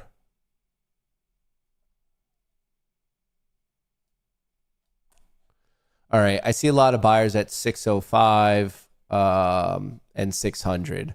So 605 slightly below where we are, and 600. I hate this fill. I had to chase it to get all the accounts in alignment with each other, which the disconnection and I lost my data connection to Rhythmic was the issue. When I reconnected, I don't know what the fuck happened, but something weird happened. Oil is breaking it. Yeah. All right. So we just got a new intraday low here on SPX. There is still the upside gap fill. But if it does go, I'm looking at 6670, which was my initial target all the way back here. And we just had a bounce in between. So once again, I'm still looking at 6670. It's the start of this positive gamma zone right here, 6670 to 6650. Am I on the, yeah. Okay. You guys can see it right here. 6670 to 6650. I'm looking somewhere in this region. It's some positive gamma right here. You can see a bit of support. So that's what I am looking for. S&P 500 Delta, it peaked at 1015, dropped, popped, and dropping again since 1025. The Nasdaq, similar situation, a little bit of a recovery right here, but it is dropping since 1015. And the Mag 7 is actually at a new intraday low. In terms of bookmap, I see a lot of people at 605, right where my cursor is, and then 600 as well. So there's a little 5-point zone right here where there's buyers, but let's see what happens.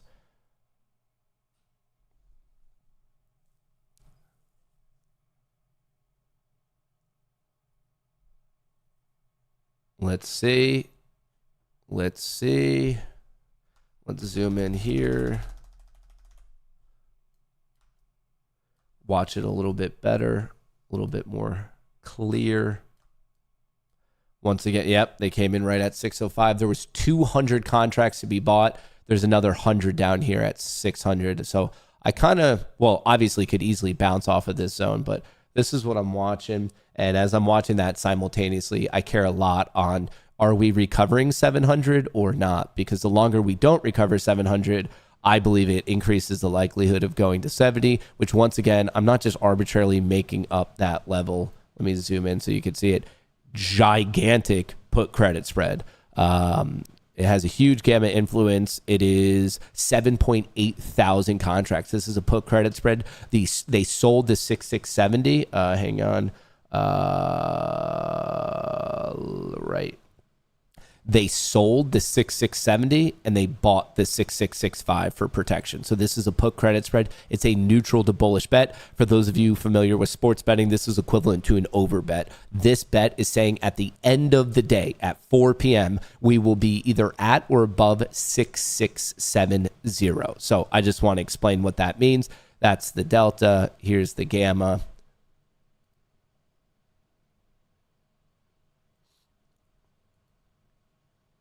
Where's the next key level? I need to. I might just take some money and call it a day. I'm not trading poorly, but I'm not trading as well as I can. What's this low? So this low right here is 24,575. I kind of find that interesting. Oh, do I want to play that? So if I were to play that, that's a 1,180 return, and I already made $200. So that would put me above a K on the day. Be put me at like 1.4.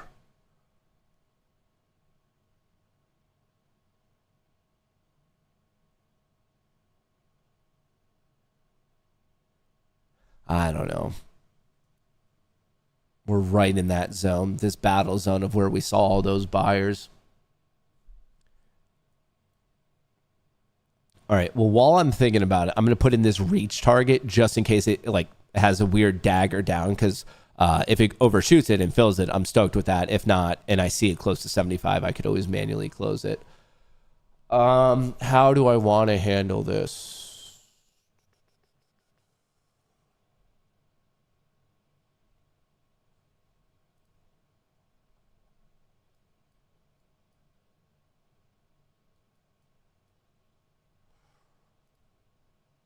So we just bounced right back up to that low from 956. Yeah, the pre 10 a.m. low. We're right below the initial balance at the key level of 600.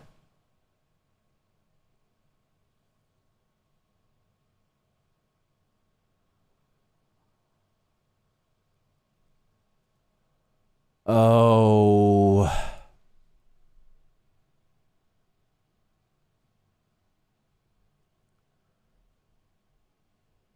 I don't know if I want to go to break even on this one. I guess I get to decide somewhat quickly.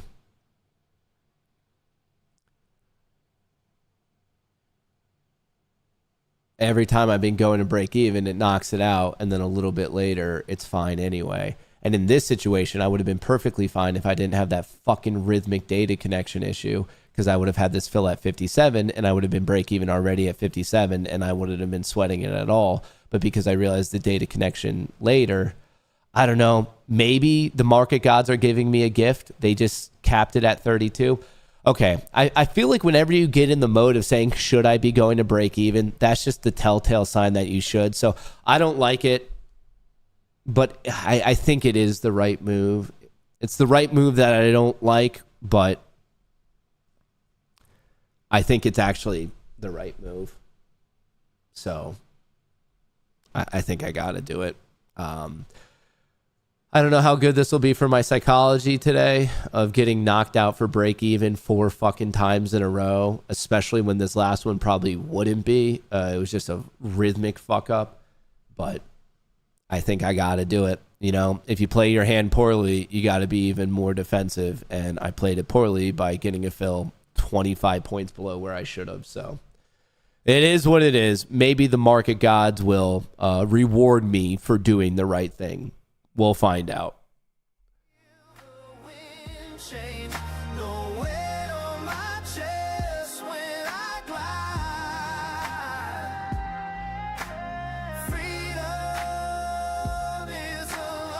What?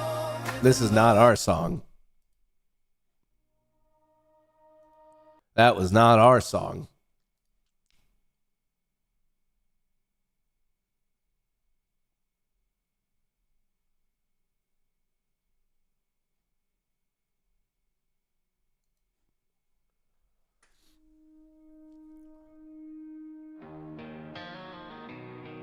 All right, remember 75 was that low,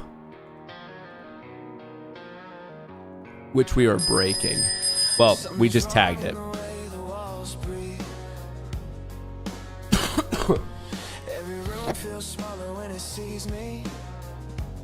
We literally perfectly tagged that low.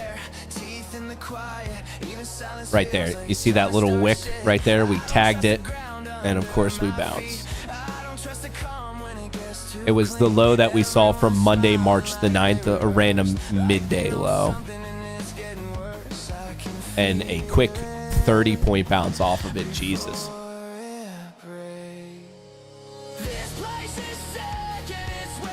Oh, shit.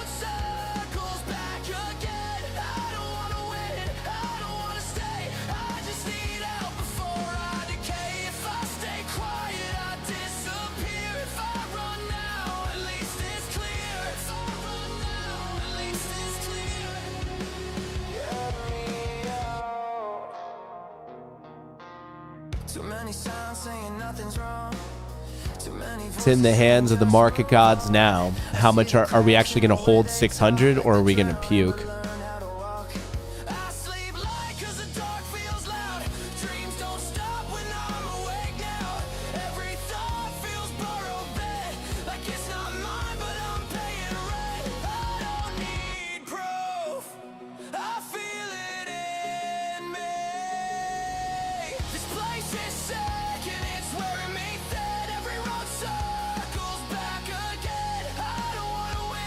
shit.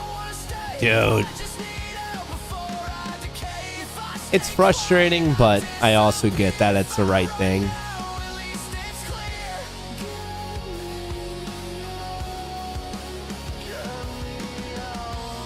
I need it to reject like right here at the IB. The IB low is 617. Come on, reject. Come on. The red dash line is the IB low, which we made second today. So there are some players out there who are not only looking for the upside gap fill, but they're also simultaneously going to be, or maybe a more conservative play, looking for a pop back up to the 50% retracement and then shorting it back to those levels.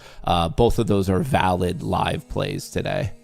I might be getting a little lucky here. It barely overshot that IB low, and some sellers are stepping in, but I needed to actually crack 600. And then obviously if we crack that 72, the intraday low, which is where we overshot the 75 level, that midday level that we saw on Monday, I'll feel a lot more confident. So not only is this important because it's the intraday low, but it does align with another key low. But we're battling it out at IB. Come on. Crack 600. Crack 600. You could do it. Crack it like a coconut. Crack it like a cold one. Come on. Crack it. Cracker barrel. Cracker barrel. Cracker barrel. There we go. I'm seeing, okay, sub 600. We might have one, folks. Hey, Matt, where would the gap fill be now on the market for QQQs? It's the same point as it always was at market open. It's the low from the previous trading day. The gap doesn't move in the next session. The size of the gap can change because of trading, but where the gap is always just a previous trading session's either high or low, depending on which direction the gap is. Right back to 600. Golly. All right. I'm at least going to guarantee myself $160 on this one. Move it into green just because I feel like at this point, if it goes below 600, recaptures 600, recaptures IB, and recaptures the recent high, I'm probably wrong anyway, so might as well get some money for the effort. But if we can hang out below 600, that's really good. Obviously, below IB is good for me, but the best is cracking the intraday low, which is also a important technical low here at 72. Let me go back to the 1 minute. We don't need that. This is looking weak to me. The longer if we can hang out below 93, if we can hang out below 96, obviously we want to take out 85, and I'm still looking for this push to 70. The question is the push going to happen before we get a pop? Because if we get any real pop, I'm going to get knocked out. I do see quite a few buyers on NQ at 88, by the way. If you're trading NQ, there's a lot here, right where my cursor is. There's 200 contracts to be bought right there. So this low, someone came in buying, and it's going to be enough to fucking knock me out. Jesus Christ.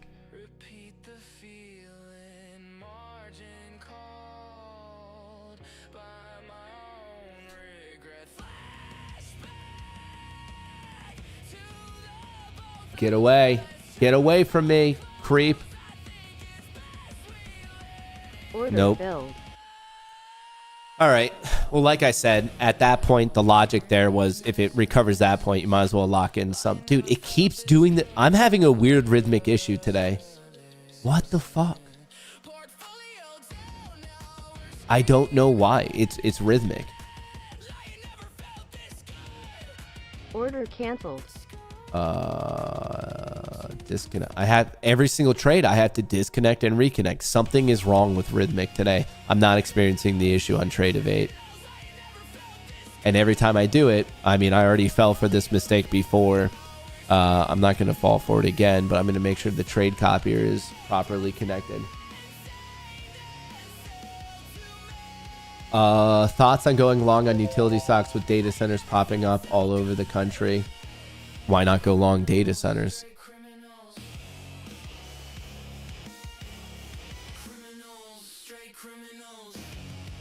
89. That is correct. That is correct. All right. The is it properly connected? It is properly connected. 889, 889. Okay. We're going to give it another whirl. So trade the opposite of you today. If you traded the opposite of me today, you would be in the red.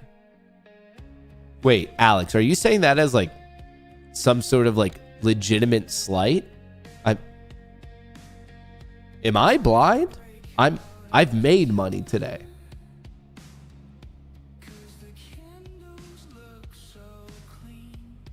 I think you're smoking something, brother. Jesus Christ.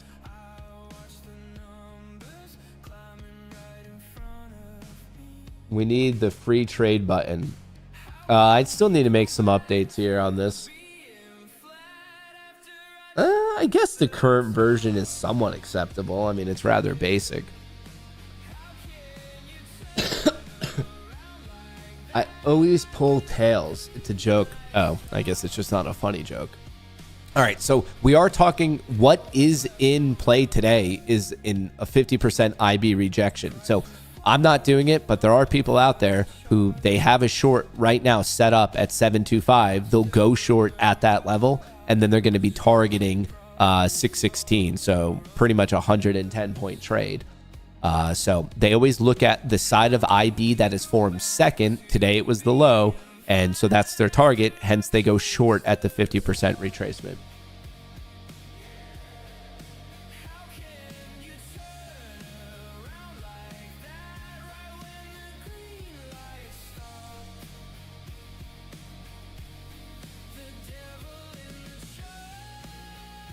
We'll see if it plays out.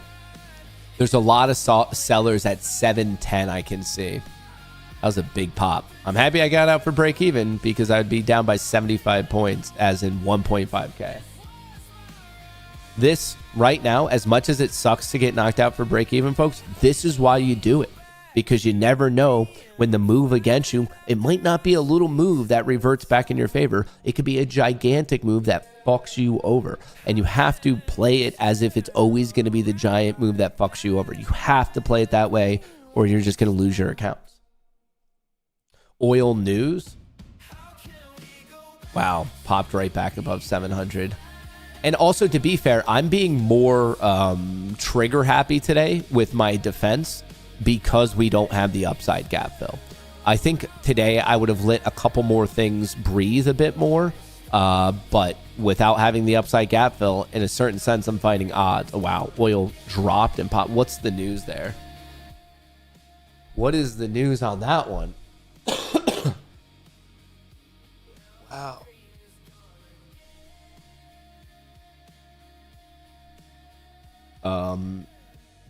Have you used TradeZilla? No, I heard that TradeZilla sucks. I don't know if it's true, but I heard that it sucks and it's pointless and you could just load your own trades into AI and get a better comprehensive analysis. But I can't fairly comment on it because I haven't used it. So maybe it is awesome, but I don't know, ask someone else in chat. I've heard that it sucks, but once again, I haven't used it myself. Trump is suspending the Jones Act.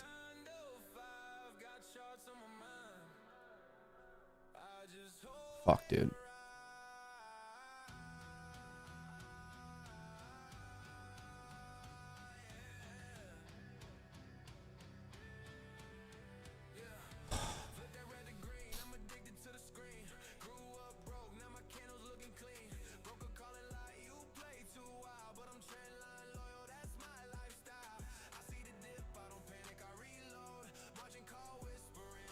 Fuck.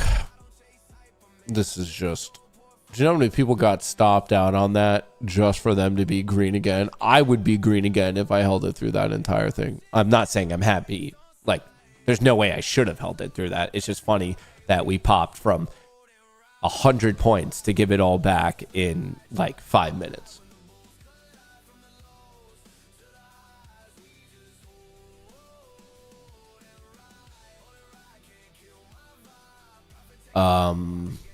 What could we possibly do here? hang on. Let me more so see the SPX.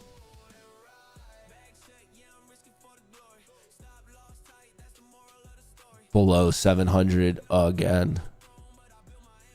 Wow. Wow. Not the easiest trading session, especially if you're trying to be cognizant of your actual risk levels. If I'm short, I do want it above 600, so I'm at least protected by that.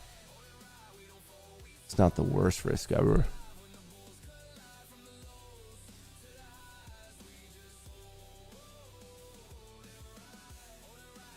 Order filled.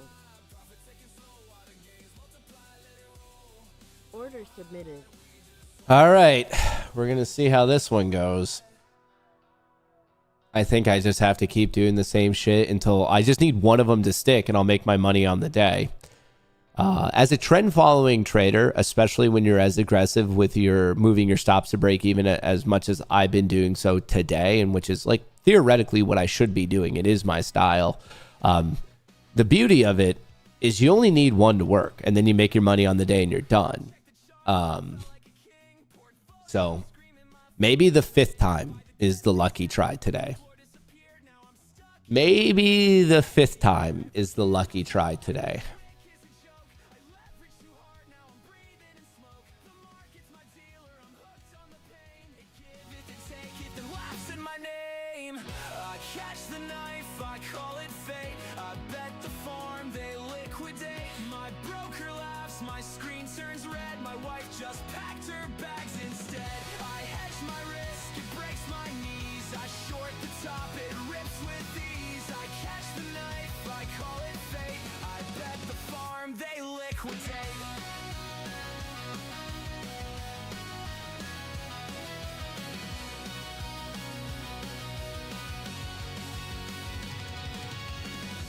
Faith in a Twitter thread 100x long, now my cash is dead. My stop loss didn't set one, bro. Now I live in my car with a monitor glow. Every candle's a lie, every wick is a joke. I leverage too hard. Fuck. 600 saved again. Oh, but this might be giving me a better risk point to work off of. I don't know. Sometimes like this, I've noticed that like when you feel like you're really battling it out with the market, it's easier to get like tilted because just like of the frustration of it not working. And you got to just keep reminding yourself day in and day out, just like stick exactly to the plan. Don't be doing degenerate stuff. Remind yourself that you're one trade away from simultaneously an amazing trade and a blowout trade.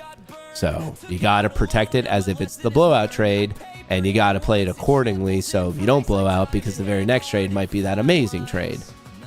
So, I mean, even this, I'm getting frustrated now because I'm 4 or 5 trades deep. But it happens. Just stick to the plan.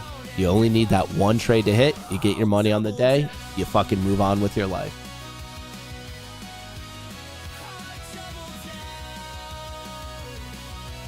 Mag 7 picked up on that. SPY is all crazy on that news.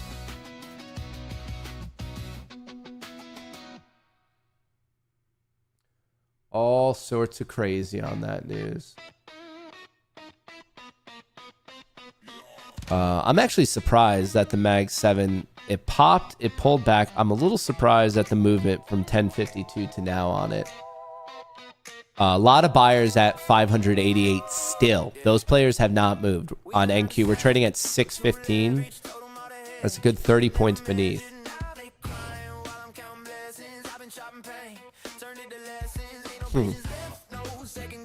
Interesting. We're still below 700.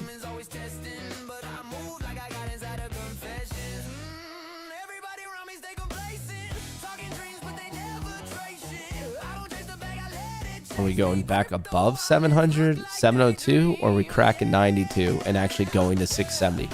The 670, this is the zone I'm looking for today. This is my like ultimate short target on an intraday trading basis.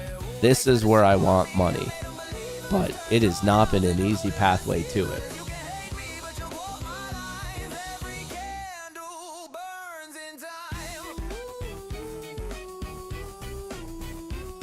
Fuck.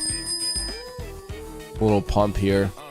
I'm still carrying risk too. I didn't go stop to break even yet. It didn't move enough in my favor.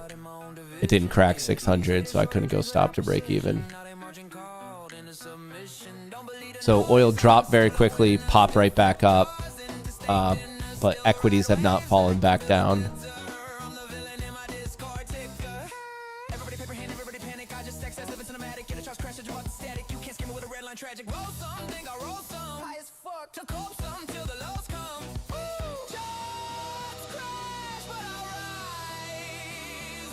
Oh, brother. It's a patience day, and our patience is getting tested.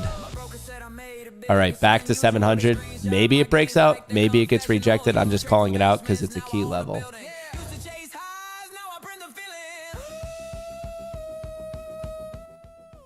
We'll see. Here's a look at flow. S&P 500's flat. Mag 7's actually picking up, while the NASDAQ is somewhat also picking up as well. I'm just seeing a gigantic amount of NQ buyers at 588, which is just above the intraday low. It's like 15 points above the intraday low. And they're still just chilling there. 200 contracts to be bought at 587.5.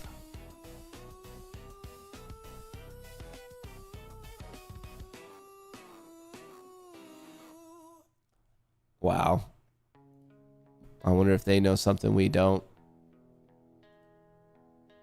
I wonder if they know something we don't. Is that where the shorts are targeting? Are they buying to exit? Or is it new players trying to make a long position and use that as support?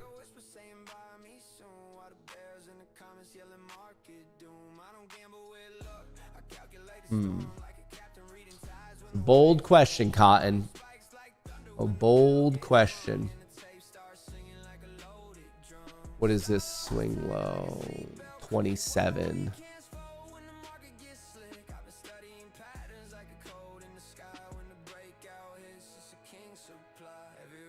If this fails right here, do I want to take this short? If we fail at 700, should I add another contract?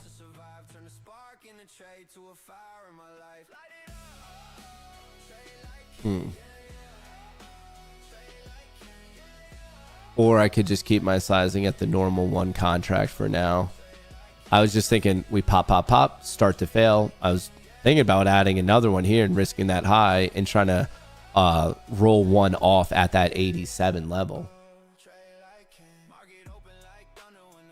I think I'll keep my risk to one for now.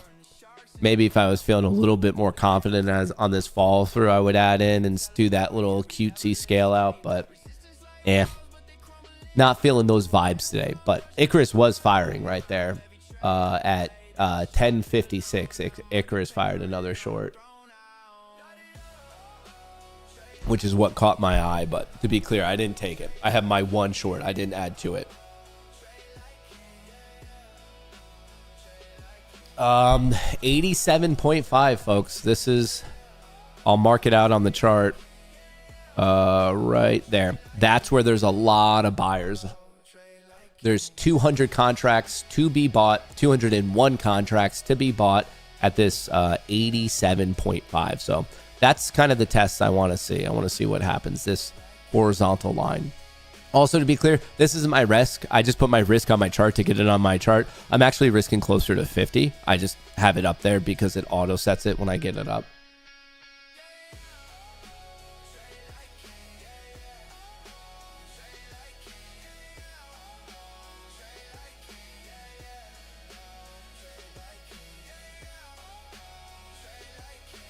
All right, 5 minute, 10 minute, 30 minute, 4 hour momentum is all bearish. 5 minute, 10 minute, 30 minute, 4 hour momentum is all bearish on the S&P 500 and NASDAQ 100. SPY is falling a little bit after going flat. NASDAQ is falling a little bit after going flat. MAG 7 is actually still picking up, interestingly enough. SPX is below 700, which is obviously not so good, but it is also making higher lows, so that's important to note. Same thing on the NASDAQ. We're below its 1 minute cloud, but it is making a succession of higher lows. So basically, depending on how small the time frame is that you're paying attention to, you might have completely different vibes and we just bounced off the IB low again. The IB low is right here, 617, and guess where a buyer stepped in again? 617. So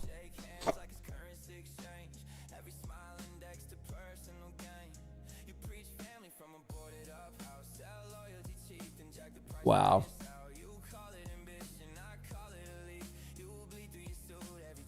Wowzers. YouTube not receiving enough video to maintain smooth streaming. Can I get a thumbs up or a thumbs down how the stream is? Is the quality there? I think it should be perfectly fine.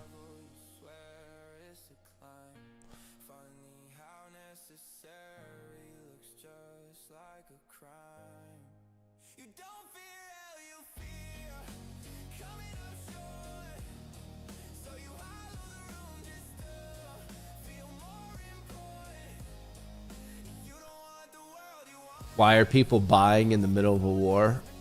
You'd have to ask them. I understand wanting the answer to that, but does it matter? What matters is, are we going up or going down? Like, what matters is where the buyers and sellers are agreeing on price. Like, there's too many buyers and sellers in this world to be asking all of them why exactly they're doing, like, what they're doing in real time. You're never going to get the answer to that problem, to that question. So I understand the desire to have the answer, but at a certain point, you're going to realize what's the point in asking it when you're never going to be getting it. Well, I'm back in the green. I'm watching this line. There's still 200 contracts there.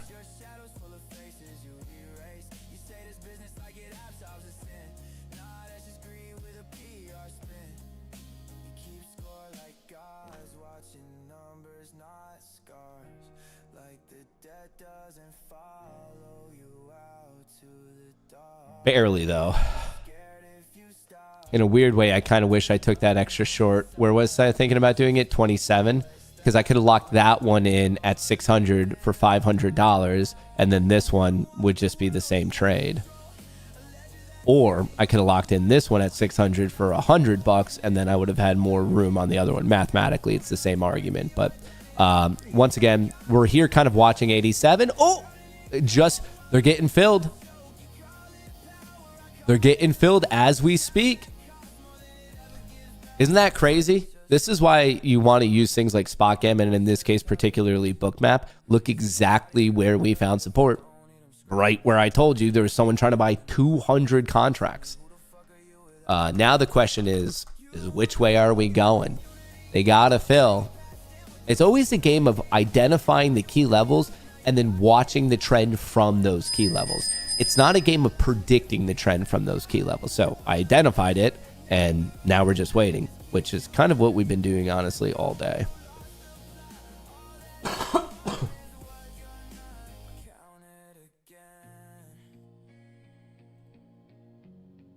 Oil's fucking ripping. We're almost going for an intraday low on the Qs. We're almost going for an intraday low on SPY. Same thing with SPX. I'll set the alert there. I'll set this alert as well. The current intraday low on SPX is 6684 and some change. So 6685, we'll call it. If this does not hold, I'm looking for 870. That would be my next target level. The low on NQ is 572. There is big support at 75. We just saw a bunch of buyers step in at 87.5. Wick below them, but now it's popping up. We're just holding 600.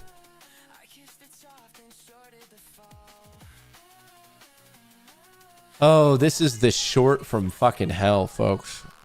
It's hard to get this one to work. We're just not getting that nice trend. We trended down, huge pop, trend down, huge pop. Not even trending down this time.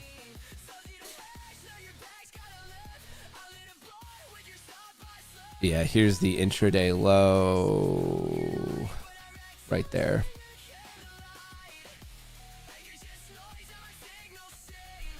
Here's the IB low, 617. So we've been spending a lot of time right at 600, which happens to be in between the intraday low and the initial balance low.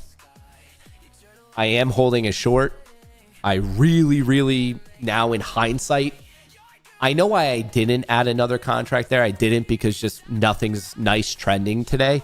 But in hindsight, if I added one there, I could have unloaded one at that 87, the exact trade I was pitching you. I could have locked that one in. This one could have been to break even. It would have already gotten knocked out, but I would have gotten the 40 points from that, $800 on top of the 400 I have. I'd be over $1,000 per account, and I'd probably at this point be calling it a day. So like, it's kind of that Monday morning quarterbacking, like the woulda, coulda, shoulda bullshit. So I don't know.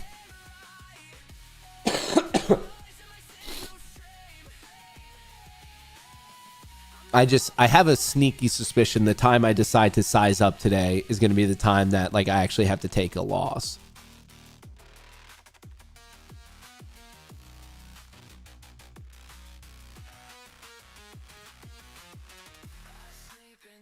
Come on, just break down. I just want it below 600. The longer we can hold below 600 and obviously make an attempt at 72, the far better I'll feel about this situation. Come on. Even this, the EMAs are going nowhere. We did tag IB. Let's just, if we can sweep, what's this, 97 right here? This low, this low. This high is 96. Let's just get below 600. Which, the one thing that's nice about my position is if we do sweep 600, my fill's at 605. So on this crack of 72, I could easily go to break even and I'll feel pretty comfortable because even on a reversion, I might be protected by 600, which is a tough thing to do if your fill's below 600 because even on that retest, you might get knocked out for it to break in your favor anyway. So just, it increases the chance of me being able to go to break even without it getting wicked out. Is it a guarantee? No, there's nothing guaranteed in this game, but it does skew the odds slightly in my favor. What is this one? Bubba Shrimp. Well, I'm trying to stay extra with you guys for this trade because I want you guys to see the conclusion of it, but I don't know. At a certain point, I can't make the market actually do something. The point of control literally just got dropped to 605. Jesus, this is just becoming the most evident battle zone. It's all the key levels on the NASDAQ. It's all the key levels on the, well, it's just below key levels on the S&P 500. Here's a look at the flow. The Mag 7 is actually giving some back. That should help me. The NASDAQ is giving some back. That should help me. The S&P 500 is going flat. So it's not helping me, but it's not hurting me. But I would prefer that we snap 88 here.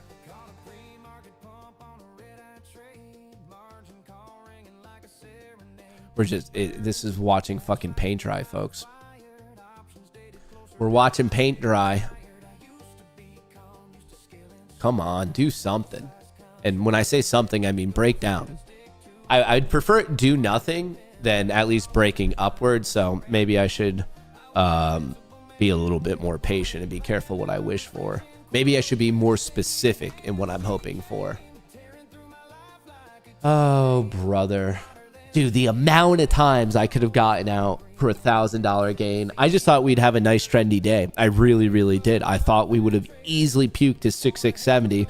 So in my mind, I handled the initial accounts because I was like, you know what? Like, why push it over there? The Lucid accounts. And for the other ones, I was like, dude, we're talking about a 3K a day per account. Like, why would I get out early?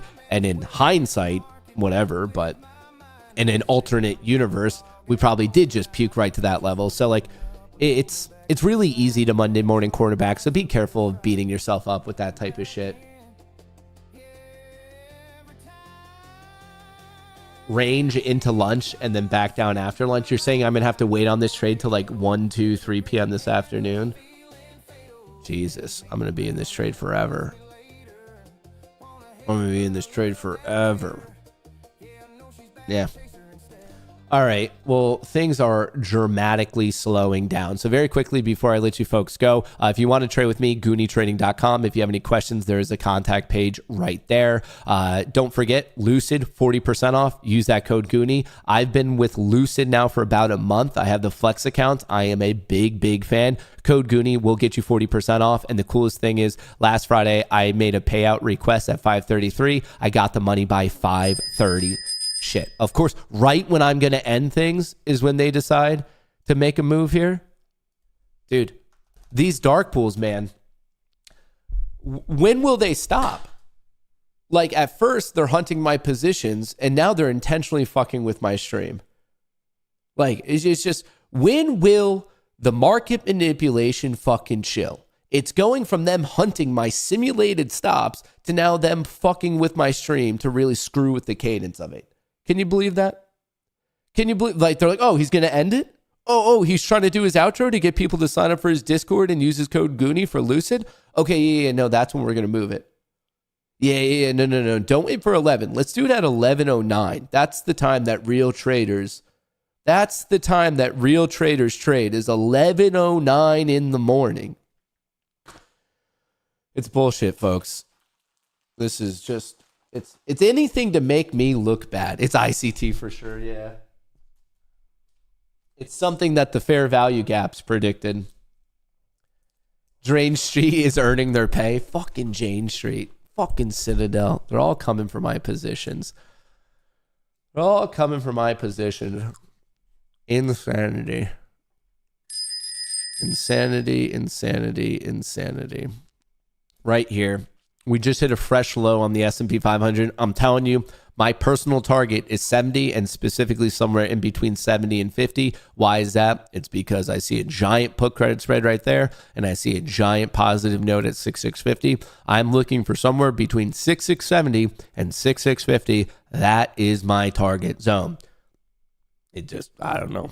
That's what I'm looking for, and I hope it very much hits. In fact, maybe I should be setting an alert at 72.50. Yeah, let me add an alert there for myself just to know.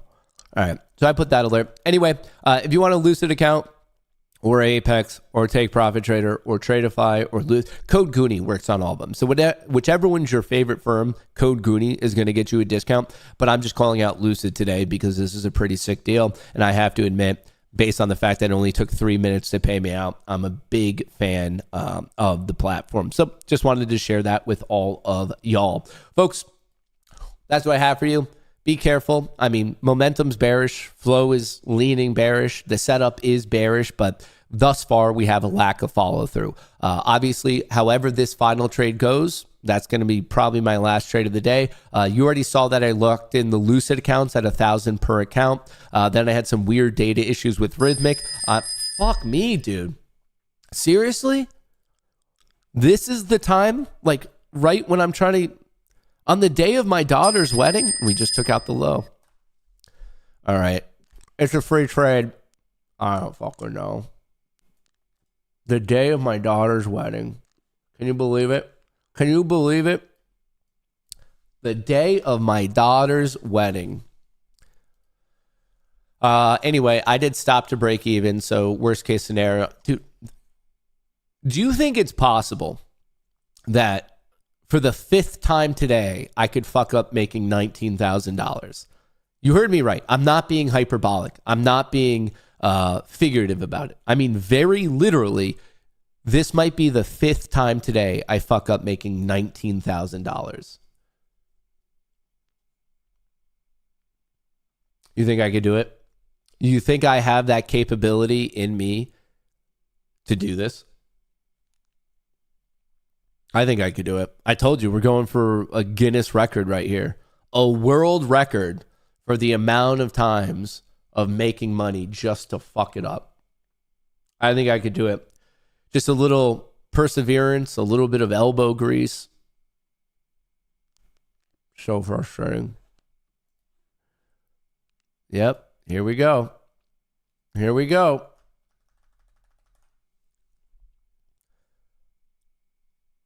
I'm just streaming pain. This is just a pain channel at this point. Yes, based on today's stats, I have to agree with you. If we're using today's stats, so far we are 100% hit rate for going $1,000 in the money just for it to get knocked out for break even. It's actually happening. Dude, I'm told you, we're going for a world record today. You had to say it's not, dude, it's Jane Street. They're hunting my position. They're hunting. Do I just close it and take some of the money? Or do I pray for the rejection? You want to see something sick?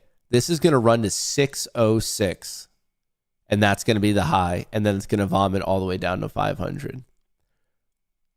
You guys want to witness something fucking nuts? This is going to overshoot it, knock me out. It's going to peak at 606.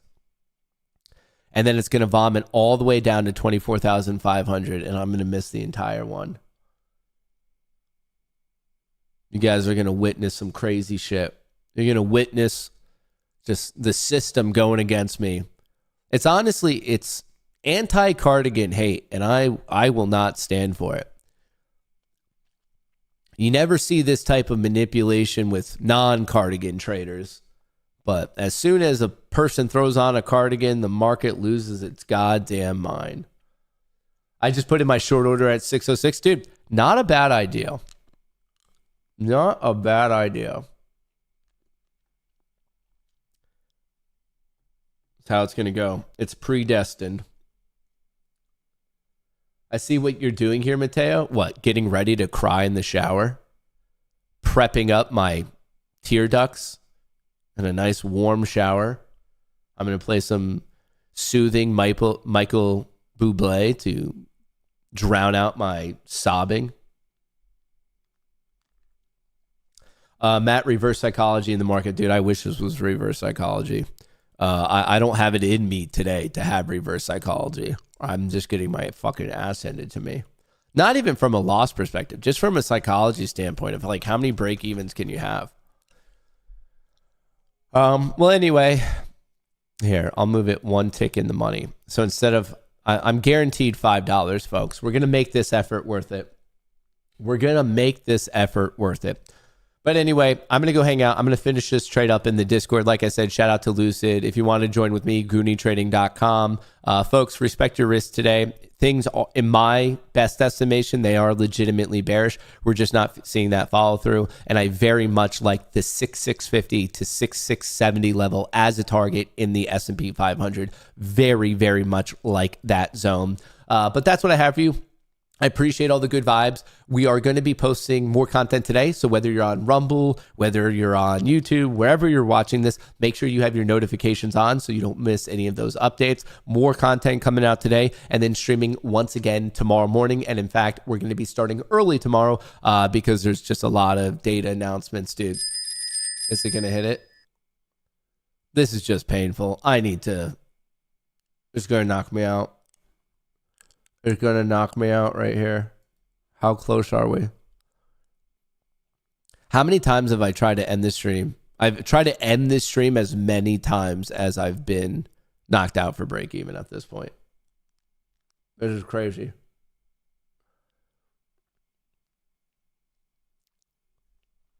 I need a miracle rejection at 600, which I'd feel more confident about.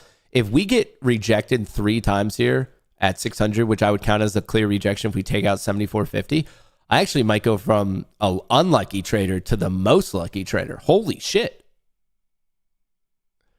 Or wait, am I back to unlucky? Dude, the market's just fucking with me today. It almost breaks down just... I don't know if my psychology can handle this today. This is insane. It almost breaks down. It almost vomits just to fucking pump 20 points. Crazy, dude. I don't think I can handle this one today.